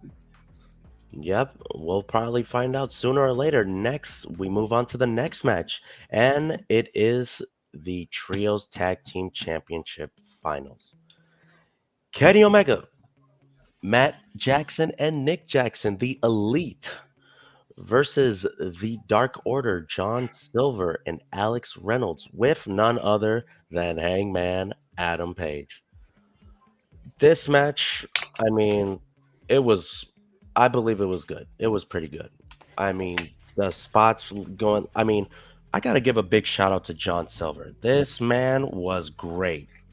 In the ring, Yeah, especially, John Silver, man, I got to say, he really is the MVP of that match because whew, those tag team moves that he and Alex Reynolds did and those super kicks he was doing, oh, that was just wonderful. What did you guys think about that match? Well, before we go forward, I want to give acknowledgement to John Silver in one of our video packages. He's come a long way from The this. Islanders sweater has the Islanders trunk. Lands on his feet. Silver is in his home area. Oh, he stumbled, but he still got it. Oh, let's recover. What? The little guy almost fell. Right. Yes, that's why he was doing it. Like I'm He's sorry, I not. just saw that. I just looked at my phone. I just saw that. I feel like you kept replaying it. It's like, what's He going was. on here? He is good. He is good. Oh, man. Gotten better. He got much better. I love this match. I love the match. The quick tags, the quick camaraderie, the way they worked as all six competitors. Kenny Omega. I was actually surprised. He looked at almost. You could tell he's not 100%, but he looked like 85% Kenny Omega. So I was like, oh, not bad. I really, really, I thought this to me personally, I thought this was match of the night, in my opinion, because the start and finish, I was very invested. I was excited. We have a running joke with little John Silver with Heel and Adam, which I don't Adam. He's working. Is it He's Yeah. probably at work. So, but Yeah, all yeah, in yeah. all, I really enjoyed that match. Heel, what's your thoughts on this one? Oh, I really enjoyed this match. Again, um, there was a few candidates I voted for match of the night. This was one of them. I couldn't decide which one really deserved it or the other, but this one's one of the candidates for match of the night.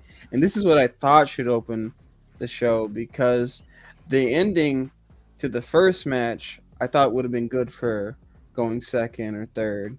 Right. Yeah, because if you're gonna open the show with the nah, I can't do that. I'm like it kind of takes the whole air out of the building for a minute because now you got to realize everyone's thinking, they're all pulling New Day, who, and they're all distracted. It's hard for them to focus on this match because they're all thinking about Good point. who is this masked figure, and so I kind of felt bad for them, but they still did a phenomenal job. They went on this, and they still had a match of the night candidate. Going, So yeah. yeah. So going to the end of this match, John Silver grabs onto Kenny Omega, and as Hangman is about to go for that buckshot lariat, Kenny Omega goes ahead and ducks right underneath, hitting John Silver with the buckshot lariat. And as we see that, I believe it was Nick jumps in, grabs onto Hangman, while while Kenny Omega goes in for that 3 count. And the Elite, Kenny Omega, Nick and Matt Jackson, are your first and new Trios Tag Team Champs. Yeah. And don't forget, Long John Silver is the king of fish style. Oh, wow. We move on to the next match, and whew, I gotta say, I was a little skeptical about this one, but it earned a little bit of an okay for me. It's the TBS Championship. Jade Cargill shows up as freaking She-Hulk, which was weird, versus Athena for the TBS Championship. What did you guys think about this? I love the introduction. I'm a big Marvel. Everyone knows that Marvel superheroes, Marvel DC comics, besides Star Wars, all that good stuff, that fantasy stuff. I'm a big fan, a big sucker for it. Of course, she's amazing. She looks amazing. Just the presentation wise, phenomenal. I loved the whole presentation. I was excited. I was invested. I was like, you know what? The match we could talk about in a minute, but the presentation of the entrance was good. I mean, the way the match started, my goodness, Athena just went in already with the kicks and then immediately hits her finisher, the Eclipse, for a 2 count. I was like, whoa, that was insane. But the funny thing is that there was a little bit of a botch there for a little bit second for those of you who may not have seen it. But as she goes and hits the Eclipse, Kiera Hogan and Leela Gray were supposed to pull her out of the ring, but ended up having Jade Cargill having to kick out because they were trying to pull her out, but unfortunately their short arms couldn't reach. That was a bad bout because you want to protect Athena's finish, That's and right. I think that's why they and that botch kind of put a damper on Athena's finish. It was kind of I was like, oh, but man, that shows that these ladies, and I'm surprised because Layla Gray wrestles in the Indies so much every other weekend. She's always doing a program. I don't know what it is that they don't let her do her full wrestling or availability because we know Kira Hogan stinks. Plain and simple. She does. She stinks. She sucks. But Layla Gray has more potential. I'm surprised, they got to let her do more. She took a nasty kick out by Athena that I think she got concussed.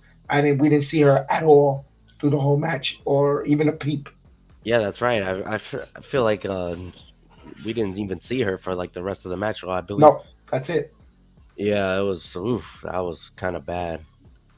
And so moving on to the ending of this, uh, Athena went to move off the ropes, and Jade ended up hitting her with the pump kick. Then she picked her up and hit the Jaded for the pinfall.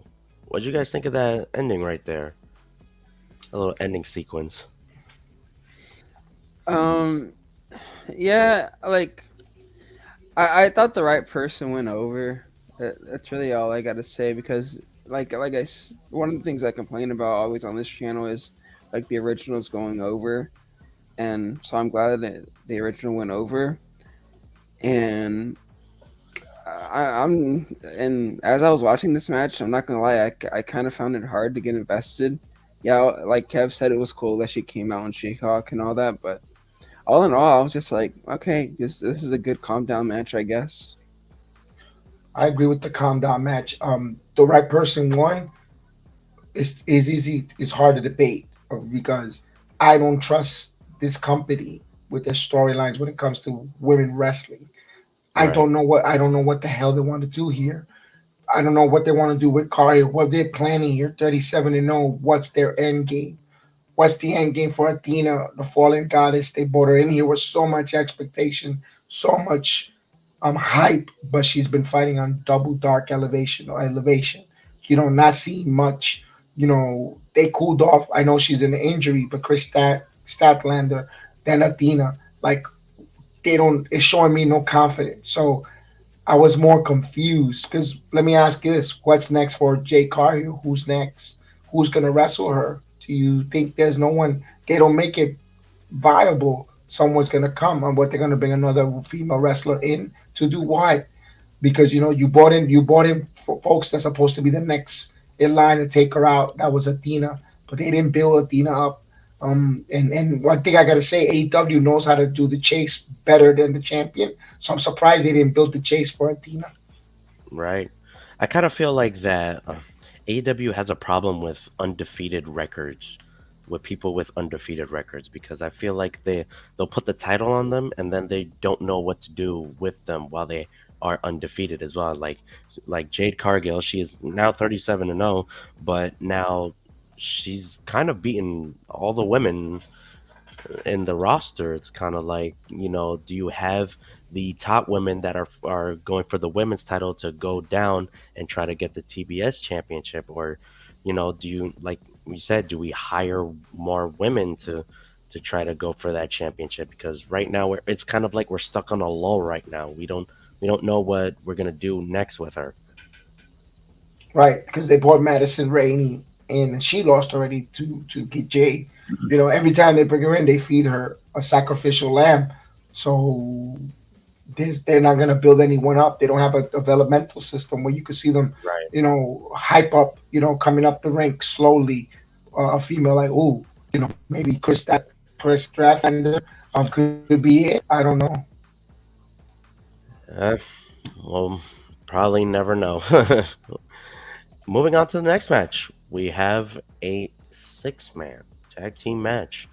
Wardlow, the TNT champ, and FTR, the tag team champs of basically almost every company except AEW, versus Jay Lethal and the Motor City Machine Guns.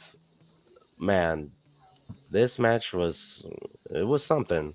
I don't know how to really put it. It was something. What did you guys really think about that? Yeah, this was another, in my opinion, another great match, and uh, I just thought it was really ironic, I guess you can say is the word, when everyone got done doing their whole extreme stuff and everything like that. And then, because like at some point in the match, I felt like the crowd was kind of debating whether or not to be silent or pop for stuff. And then finally, the crowd started popping for the simple stuff, like when Wardlow took down the straps really slow. Then when he started to powerbomb people.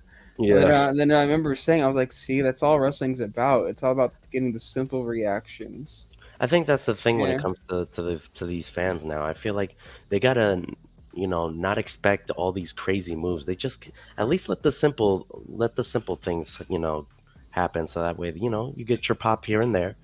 But it's kind of hard to kind of win the crowd. Yeah, but yeah, this was definitely a good match, and I enjoyed it. This match, I love seeing the Motor City Machine Guns. You know, from watching them, they're pretty good.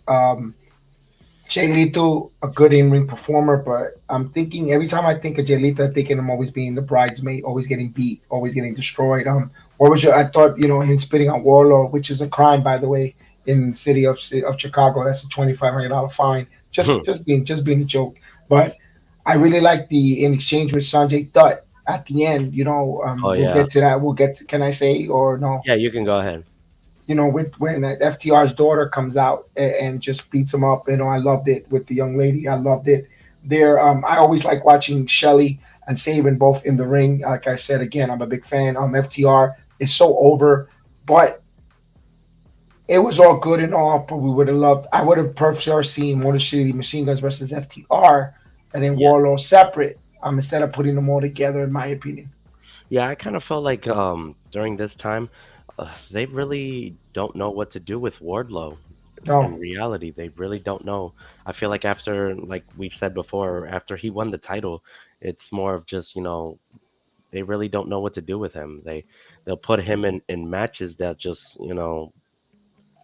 storylines like with Jay Lethal now. It's kind of like, what are they really doing? What's going to be the end to this?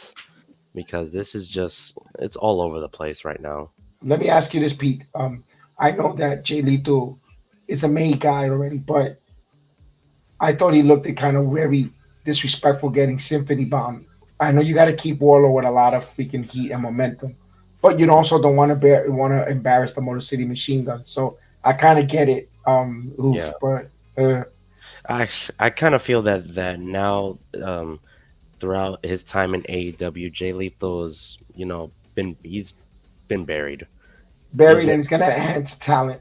Yeah, he's really been buried. Like I really didn't like seeing this, to be quite honest, because throughout all of his accomplishments in Ring of Honor, now just getting reduced to being buried on another company that they bought Ring of Honor from. It's kind of like, this is just sad, to be quite honest. Well, in their defense, Jay Lethal's kind of been in that.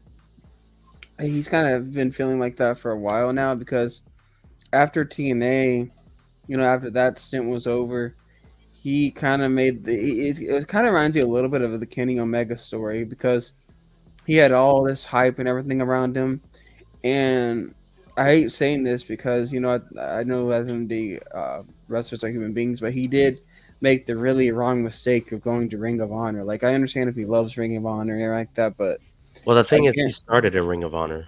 yeah, like I get that, but there's a certain point in a wrestler's career, but where he or she just reaches that level, they belong in a major company like WWE, for example, or even New Japan, or in this case now AEW. And Jay Lethal at that time when he was just coming out of TNA, he had so much hype and everything behind him, and he chose to go to the Ring of Honor of all places. And it's like, dude, that was not a smart decision. Like I get it, you probably love Ring of Honor, you probably want to be there.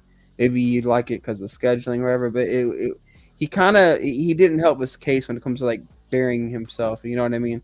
Same with Kenny Omega. He had so much hype coming out of New Japan that everyone was just kind of like assuming he was going to sign with WWE because let's be honest, it made the most sense.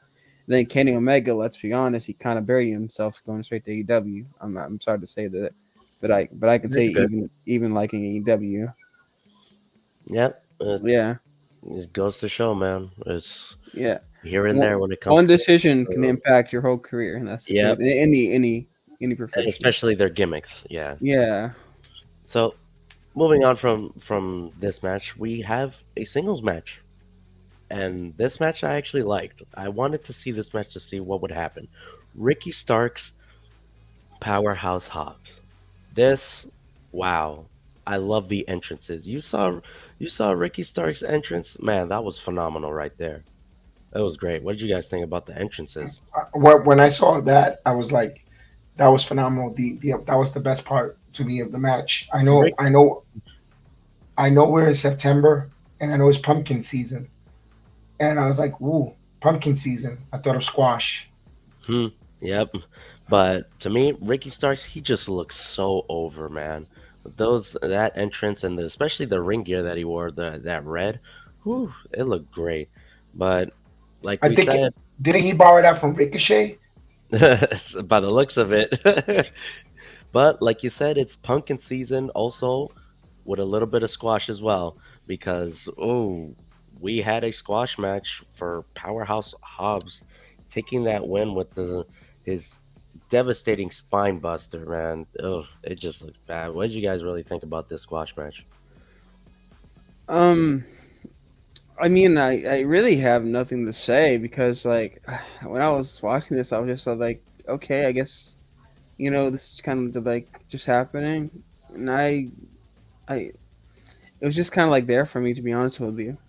You know what sucked? The crowd had no reaction to this squash. Well, the crowd for a while was kind of like they were pumped and chanting for everything.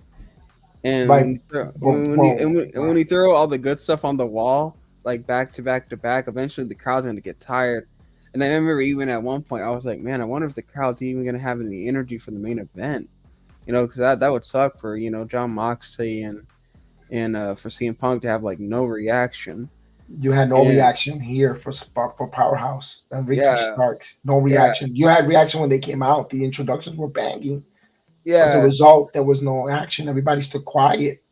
yeah. So it was eventually going to come to somebody. It's just unfortunate they had to be the ones to, you To me, know. I just felt like the build was pretty decent, but it's just that this ending, uh, I really can't get with it. It was kind of a bad ending to watch. It was terrible. We all know that Ricky Starks' contract is up at before in December. Yeah, He doesn't have a new contract going forward. He is 31 years old, so it's not like he's a young lad. In wrestling, he's still young, but I don't know. We saw Bobby Fish no longer with the company. I don't know what's going on with Ricky Starks. He's also best friends of Cody Rhodes, and he actually said on podcast that he still communicates with Cody Rhodes daily. Back and forth with a lot of different things that I know Pete is going to get to when we get done with this with the podcast about what's going on at AEW. It smells like Ricky Starks, especially fighting Matt Sydal. Not Matt Sydal. All the group that keep all the jobbers. Ricky Starks is beyond jobbers and it's showing like they're pushing him to get buried, and he got squashed. yeah. I mean, he's very good on the mic and stuff. He can Excellent. really put himself over. It's just that the way he's going right now, it's not good, The not good way at they're all. booking him, and he's not. He did a little bit of complaining, but he's being a trooper. Go ahead. We go on to the next one because we know Raw's coming soon. Moving on to the next match, and I believe this is match of the night for me. Swerve and Our Glory, Keith Lee and Swerve Strickland versus The Acclaim, Max Caster and Anthony Bowens for the AEW Tag Team Championships. I mean, what did you guys really think about this match? I believe myself, this was match of the night. Yeah, I'll go first because I remember in the Yankee watch along, I literally told Kev, I was like, you know what? I'm like, you gotta give Keith Lee where credit is due. I'm like, and this match really delivered. This was one of my match of the nights. I was like, because I never, you were like, you were like, yeah, but all he did was this and this. I was like, it doesn't matter what he did. Like I said, wrestling is simple. As long as you're doing stuff and getting a reaction, and you're pulling on a great match, that's all that matters. And I'm sorry, Kev, but you gotta admit it. Today it's Keith Lee. You were actually good, and Yeah, they did a good job. Yeah, this definitely. this this match got a great The ma- reaction. The match itself was great. Everything was good. the match was a good match. I'm not gonna lie, but Keith Lee all he did was chops. And he really the match was good. The whole program was good. The whole in ring, all the talents were good. But it still don't take the fact that he still sucks. It's just plain and simple in my eyes, you know. But I got to give him his credit. That was an exciting match between the Acclaim. At one time, I thought the Acclaim were going to win the tag team titles. Yeah, I was for like, real. you know what? Those false finishes. Oh wow. Um, Anthony Bowen selling the knee. I did a good job selling that knee, that injury. I like that story that he told with it. That's cool. That's what wrestling gets you. That's the escape. That's the realism, and I like that there, especially. But I've said it before, and I keep saying it. That team is going to break up Swerve and Keith Lee, because when Keith Lee gave that scissor as a shake to Billy, Swerve was on the ringside and gave the middle finger. You see, they're not at eye. That they're planting the seed. They're not seeing eye to eye in the same realm. So, but I gotta say, to me that might have been the second best match. I still gonna go with the first one, which I thought was the trios with tournament. But hey, if you say that one is true, I'm not gonna argue with you. You got good valid points. This one and the other one, to me, those were the two that were Oh tied. yes, no, Yeah. that's why I said it doesn't matter which way you go. Yeah. I can't argue with that, with your points, because that's like, of course, that's your opinion, that's your eye, what you saw it. You might have been seeing it more carefully or seen something. You might have liked the direction of the storyline of the match. So I can't disagree with you. Pretty good banger of a match there. Yep, I would also like to see the Acclaim win the Tag Team Championship someday, but unfortunately it is not today. Moving on to the next match, we Yeah, have he's still typing in the bottom. Yep. Moving on to the next match, we have the interim AEW Women's Championship match. Dr. Britt Baker with Rebel versus Jamie Hayter versus Hikaru Shida versus Tony Storm. To be quite honest, I didn't really like it. What did you guys think? Well, first of all, I want to condemn Britt Baker for bringing her mom every week to the ring. Wow, good Every job. time. She brings her mom, and she doesn't do nothing but just comes out. Even though she comes out 5 minutes after Big Breaker does and then she comes out of nowhere. Like, oh, I'm supposed to be here. She deserved But getting super kick in the face. That's what she got.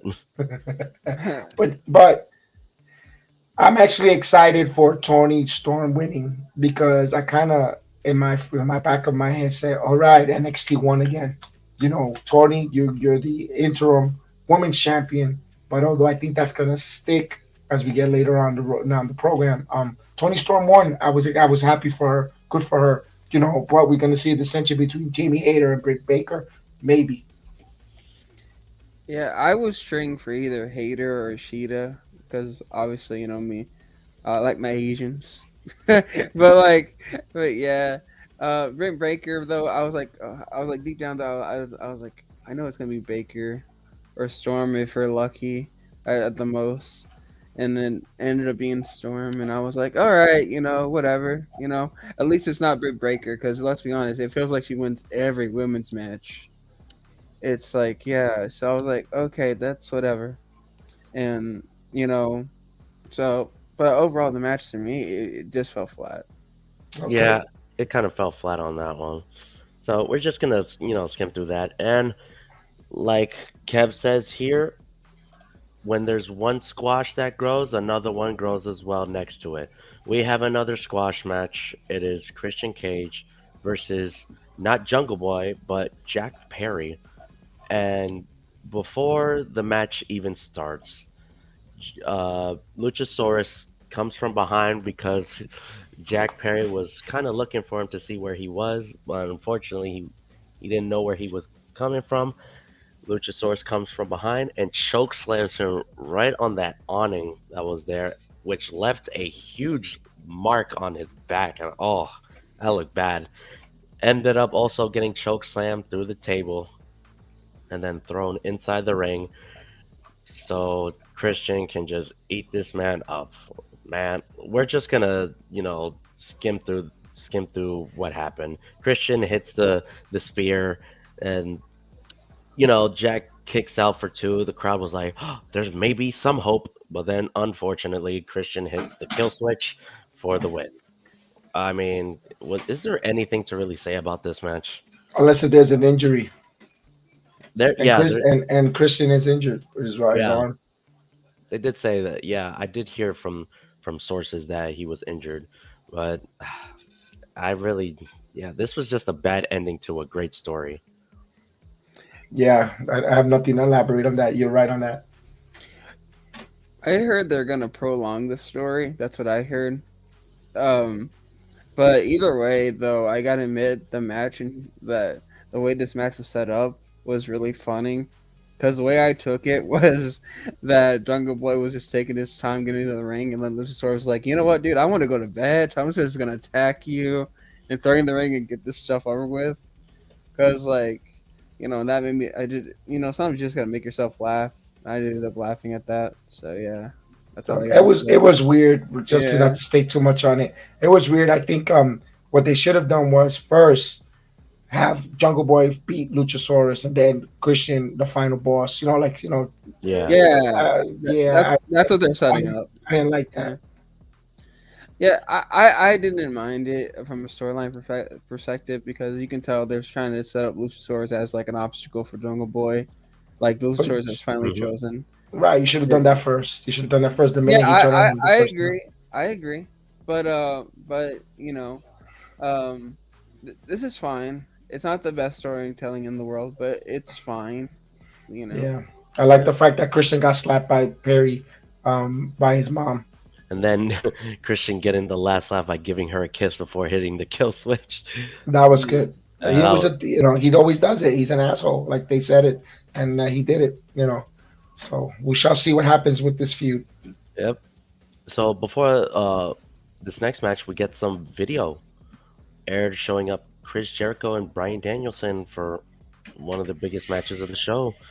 Chris Jericho making his entrance with Lionheart with the Chris Jericho graphics, and they kind of looked like they were playing the Judas song, but then they immediately switched to the Lionheart song with Jericho coming in with that nice black and yellow gear, and Bryan Danielson was up, and oh boy, he comes up this singer by the name of Elliot Taylor, which is apparently his best friend, who looks nothing more than a fake ass MGK. That's what I thought too. I was like, he looks like a Walmart MGK. Basically, yeah. Yeah. Comes out and sings a song, and I was just like, ugh, I don't even want to hear this anymore. But anyway, Chris Jericho, Bryan Danielson. I knew this was gonna be a pretty good match. I wouldn't say match of the night, but it was a good match. What do you guys think? I fell asleep. Yeah, this match felt. It felt decent here and there. It was like when you put Daniel Bryan, Bryan Danielson, and Chris Jericho on their thing. Like I understand because like I saw Chris Jericho's conference obviously because I like watching the conferences when I wake up, and he was talking about how like he was so happy to have like this old school match, battle of the old schools and and I was like, dude, I'm like, this match was not as good as you think it was, dude. I'm like, this match fell flat on his face. To me, I kind of feel like Chris Jericho has got to stop going back to his past characters because he just doesn't look like his past anymore. It's just like he's fat. Dude's fat. He can't do all the moves. Old. It's just that's just the problem. Like when you get to a certain age, like that other stuff just kind of dies. Like what's next? Is he gonna do the new millennium or something like that? Please don't. Yeah, it's like I mean,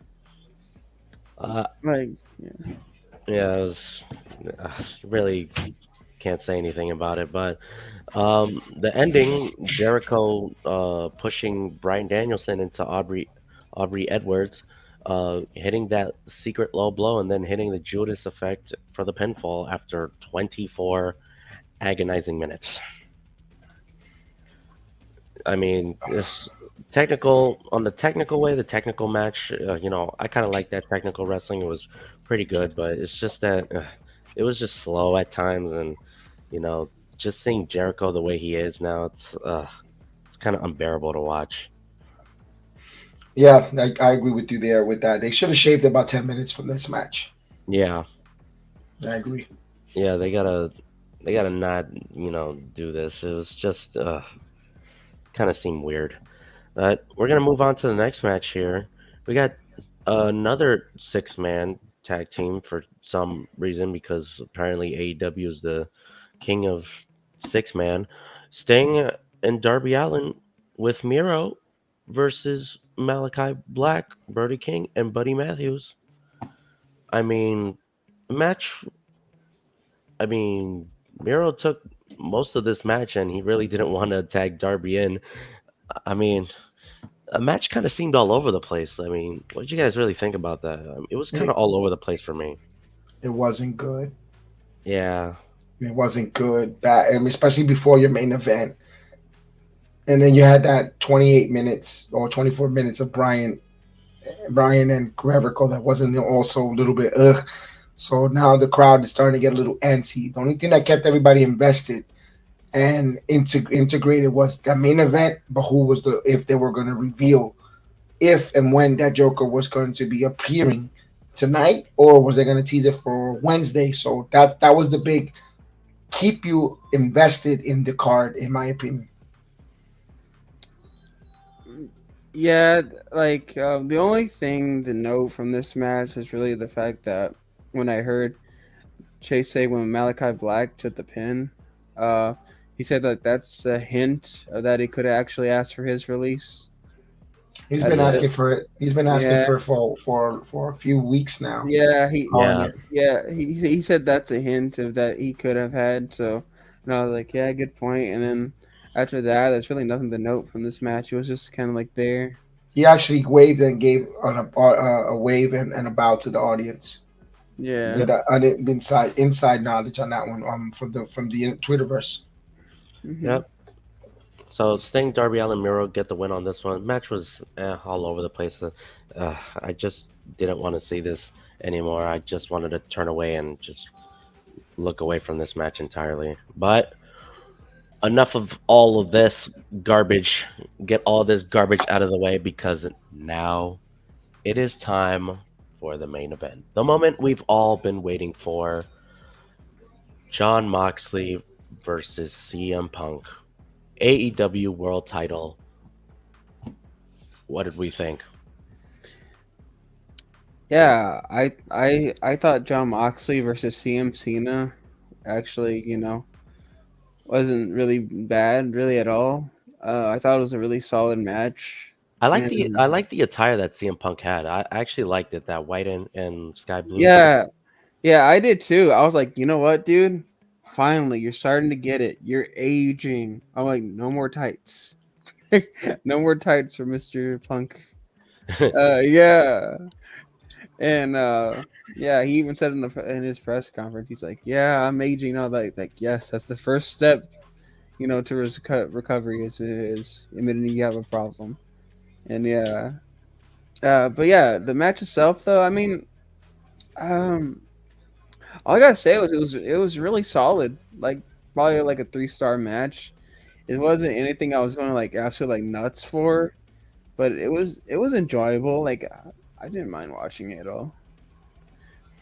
Oh Yeah, yeah, I thought that match was good. Was okay. It was pretty good. I had a problem though. A week before, you were crippled. Your ankle was no good. You couldn't walk. Oh my God, you were crying. Oh, I'm gonna need ankle surgery. My ligaments. But meanwhile, you were unstoppable. You had no care about your ankle. I Right. had a little bit of an issue there. Yeah, it was just some weird issue. But, going through this match, it wasn't Jon Moxley that was bleeding this time. It was actually CM Punk who was bleeding. And, oh, man, I don't know why he was using a razor. He He did. probably, yeah, he probably used a razor. Probably did a little bit too deep of a cut because this man was a bloody mess. This man When he was. when he went to the crowd, he was taking it out of the. You could see it. I mean, guys, the cameras are everywhere. Yeah. You could see when he's first getting the crowd, he goes reaching for it. I'm like, oh, dude, yeah. Oh man, that cut just looked pretty bad to be quite honest, because he was just yeah, leaking instead of just like the simple blood splatter. But no, it was just bad. yeah, and you can tell he was like really really trying. Like, because this was in Chicago and they're already gonna like him, but you can tell he really like he was really trying to become like the ultra baby face in this story. Indeed, So indeed. we we go on through the match, and Punk hits the GTS, and Moxley's out cold, lands right back on his shoulders, and he takes quite some time. I guess you would say he took like a whole minute just for just for him to get him right back on his shoulders and hits him with the third GTS of the match, and 1, 2, 3, CM Punk has become the AEW World Champion again. And this match went on for 19 minutes, and eh, I guess the match was good. I guess it was good. I can't really complain that much about it. I mean, Punk cut himself a little bit too much on the top of his head, but match was okay. What did you guys really think about it overall? It was all right. It was all right. It was okay. So we move on, and as everything is going on, the music is kicking in, the lights go dark. And all of a sudden, we're hearing a voice message by none other than Tony Khan saying that this random person has to show up at All Out and that this was Tony's final offer and that he didn't have to sign an extension. So all of a sudden afterwards, it cuts into a CM Punk promo back when he was in Ring of Honor, delivering the infamous Devil promo, saying that he is the devil himself. And then all of a sudden, we cut again, and heel. What happened? Well, he said he is the devil, basically, and then he took out the mask, and then everyone went nuts. And why? Because the scarf came on. The scarf came back on, the music hits, and it's none other than MJF. Whew. I mean, to me, it was pretty obvious that he was gonna show up at any moment. What did you guys really think? They needed it. They needed him because they're desperate. They're in desperate need. They needed him. Yeah, I would say they needed him. They really needed him because he really was the guy for AEW. Yeah. But I mean, the pay-per-view in total, a rating, I mean, I wouldn't give it a grade, more of like a number rating. What would you guys give it, really? Well, I'm not done here. I just got to say, like, you know, like I always say on this channel, like a show is supposed to make you feel something.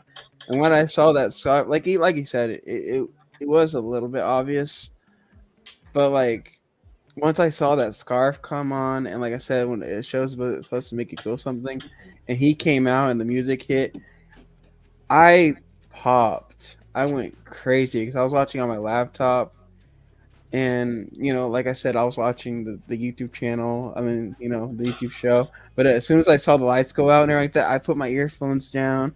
I muted everything and anyone that could have spoiled it, and I was just going nuts in my room, and I felt it. I was in the moment. I was like, "Let's go!" I felt like a little kid, and that's how you're supposed to feel watching wrestling.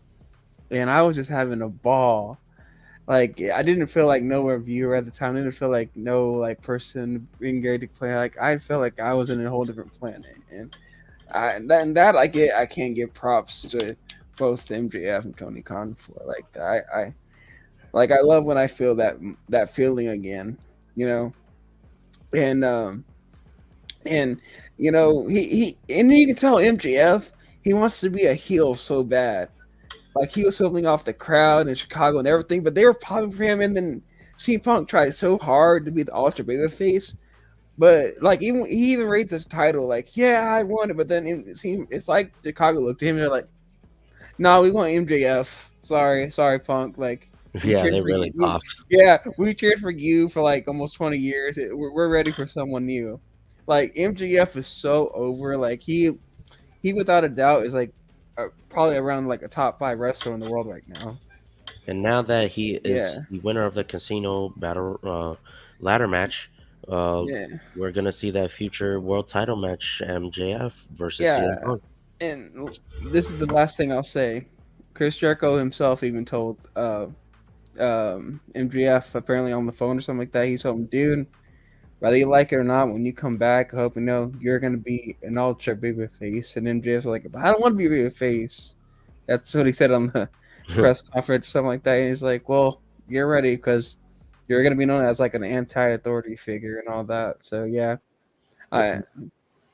While you're on that, rating this whole pay-per-view, what would you give it? okay, the show itself. This is a really confusing show. This is why I hate shows that have like something great in them, especially like a great ending like this, because I know some AEW fans are kind of overrate it and be like greatest show ever. Yeah. And even deep down, I wouldn't be like greatest show ever because of the ending. But like I said, this is probably like a mediocre show, probably like a 5 out of 10 without MJF. But considering MJF's return, I think it's fair to give it around a 6. I'm gonna go with a 5 on this one. It was just, some of the matches were just, kind of wasted, especially the storylines. How, especially the Christian storyline. I mean, the storyline was great, but then that match was just terrible. I mean, to me, I gotta give it a 5. It was just here and there. I agree with you, especially with the squash matches, the injuries, even the 0 hour with Ruby Soho getting her nose broken. I digress. It was it wasn't a good pay per view. It was not. Bryan Danielson. That was on the pre-show. In their defense, I didn't watch it. So. Yeah, but I'm saying that's why if you're investing your time, it wasn't something compared to the opening match between Street Profits and Mapcast versus Alpha Academy and Austin Theory. You can't compare. But we digress there. As we know, Raw's about to start, so we will have some news and notes. But we'll talk about that tomorrow on Pete with the news and notes because we want to catch Raw so we could review it. Yeah. So with that said, Pete, tell us our good night, and we'll run the intro and we'll go watch Raw. Well, thank you guys so much for watching the Heel of the Ring podcast. And if you're not down with that, we have 2 words for you. Just subscribe. Hit it! I'm awesome! You people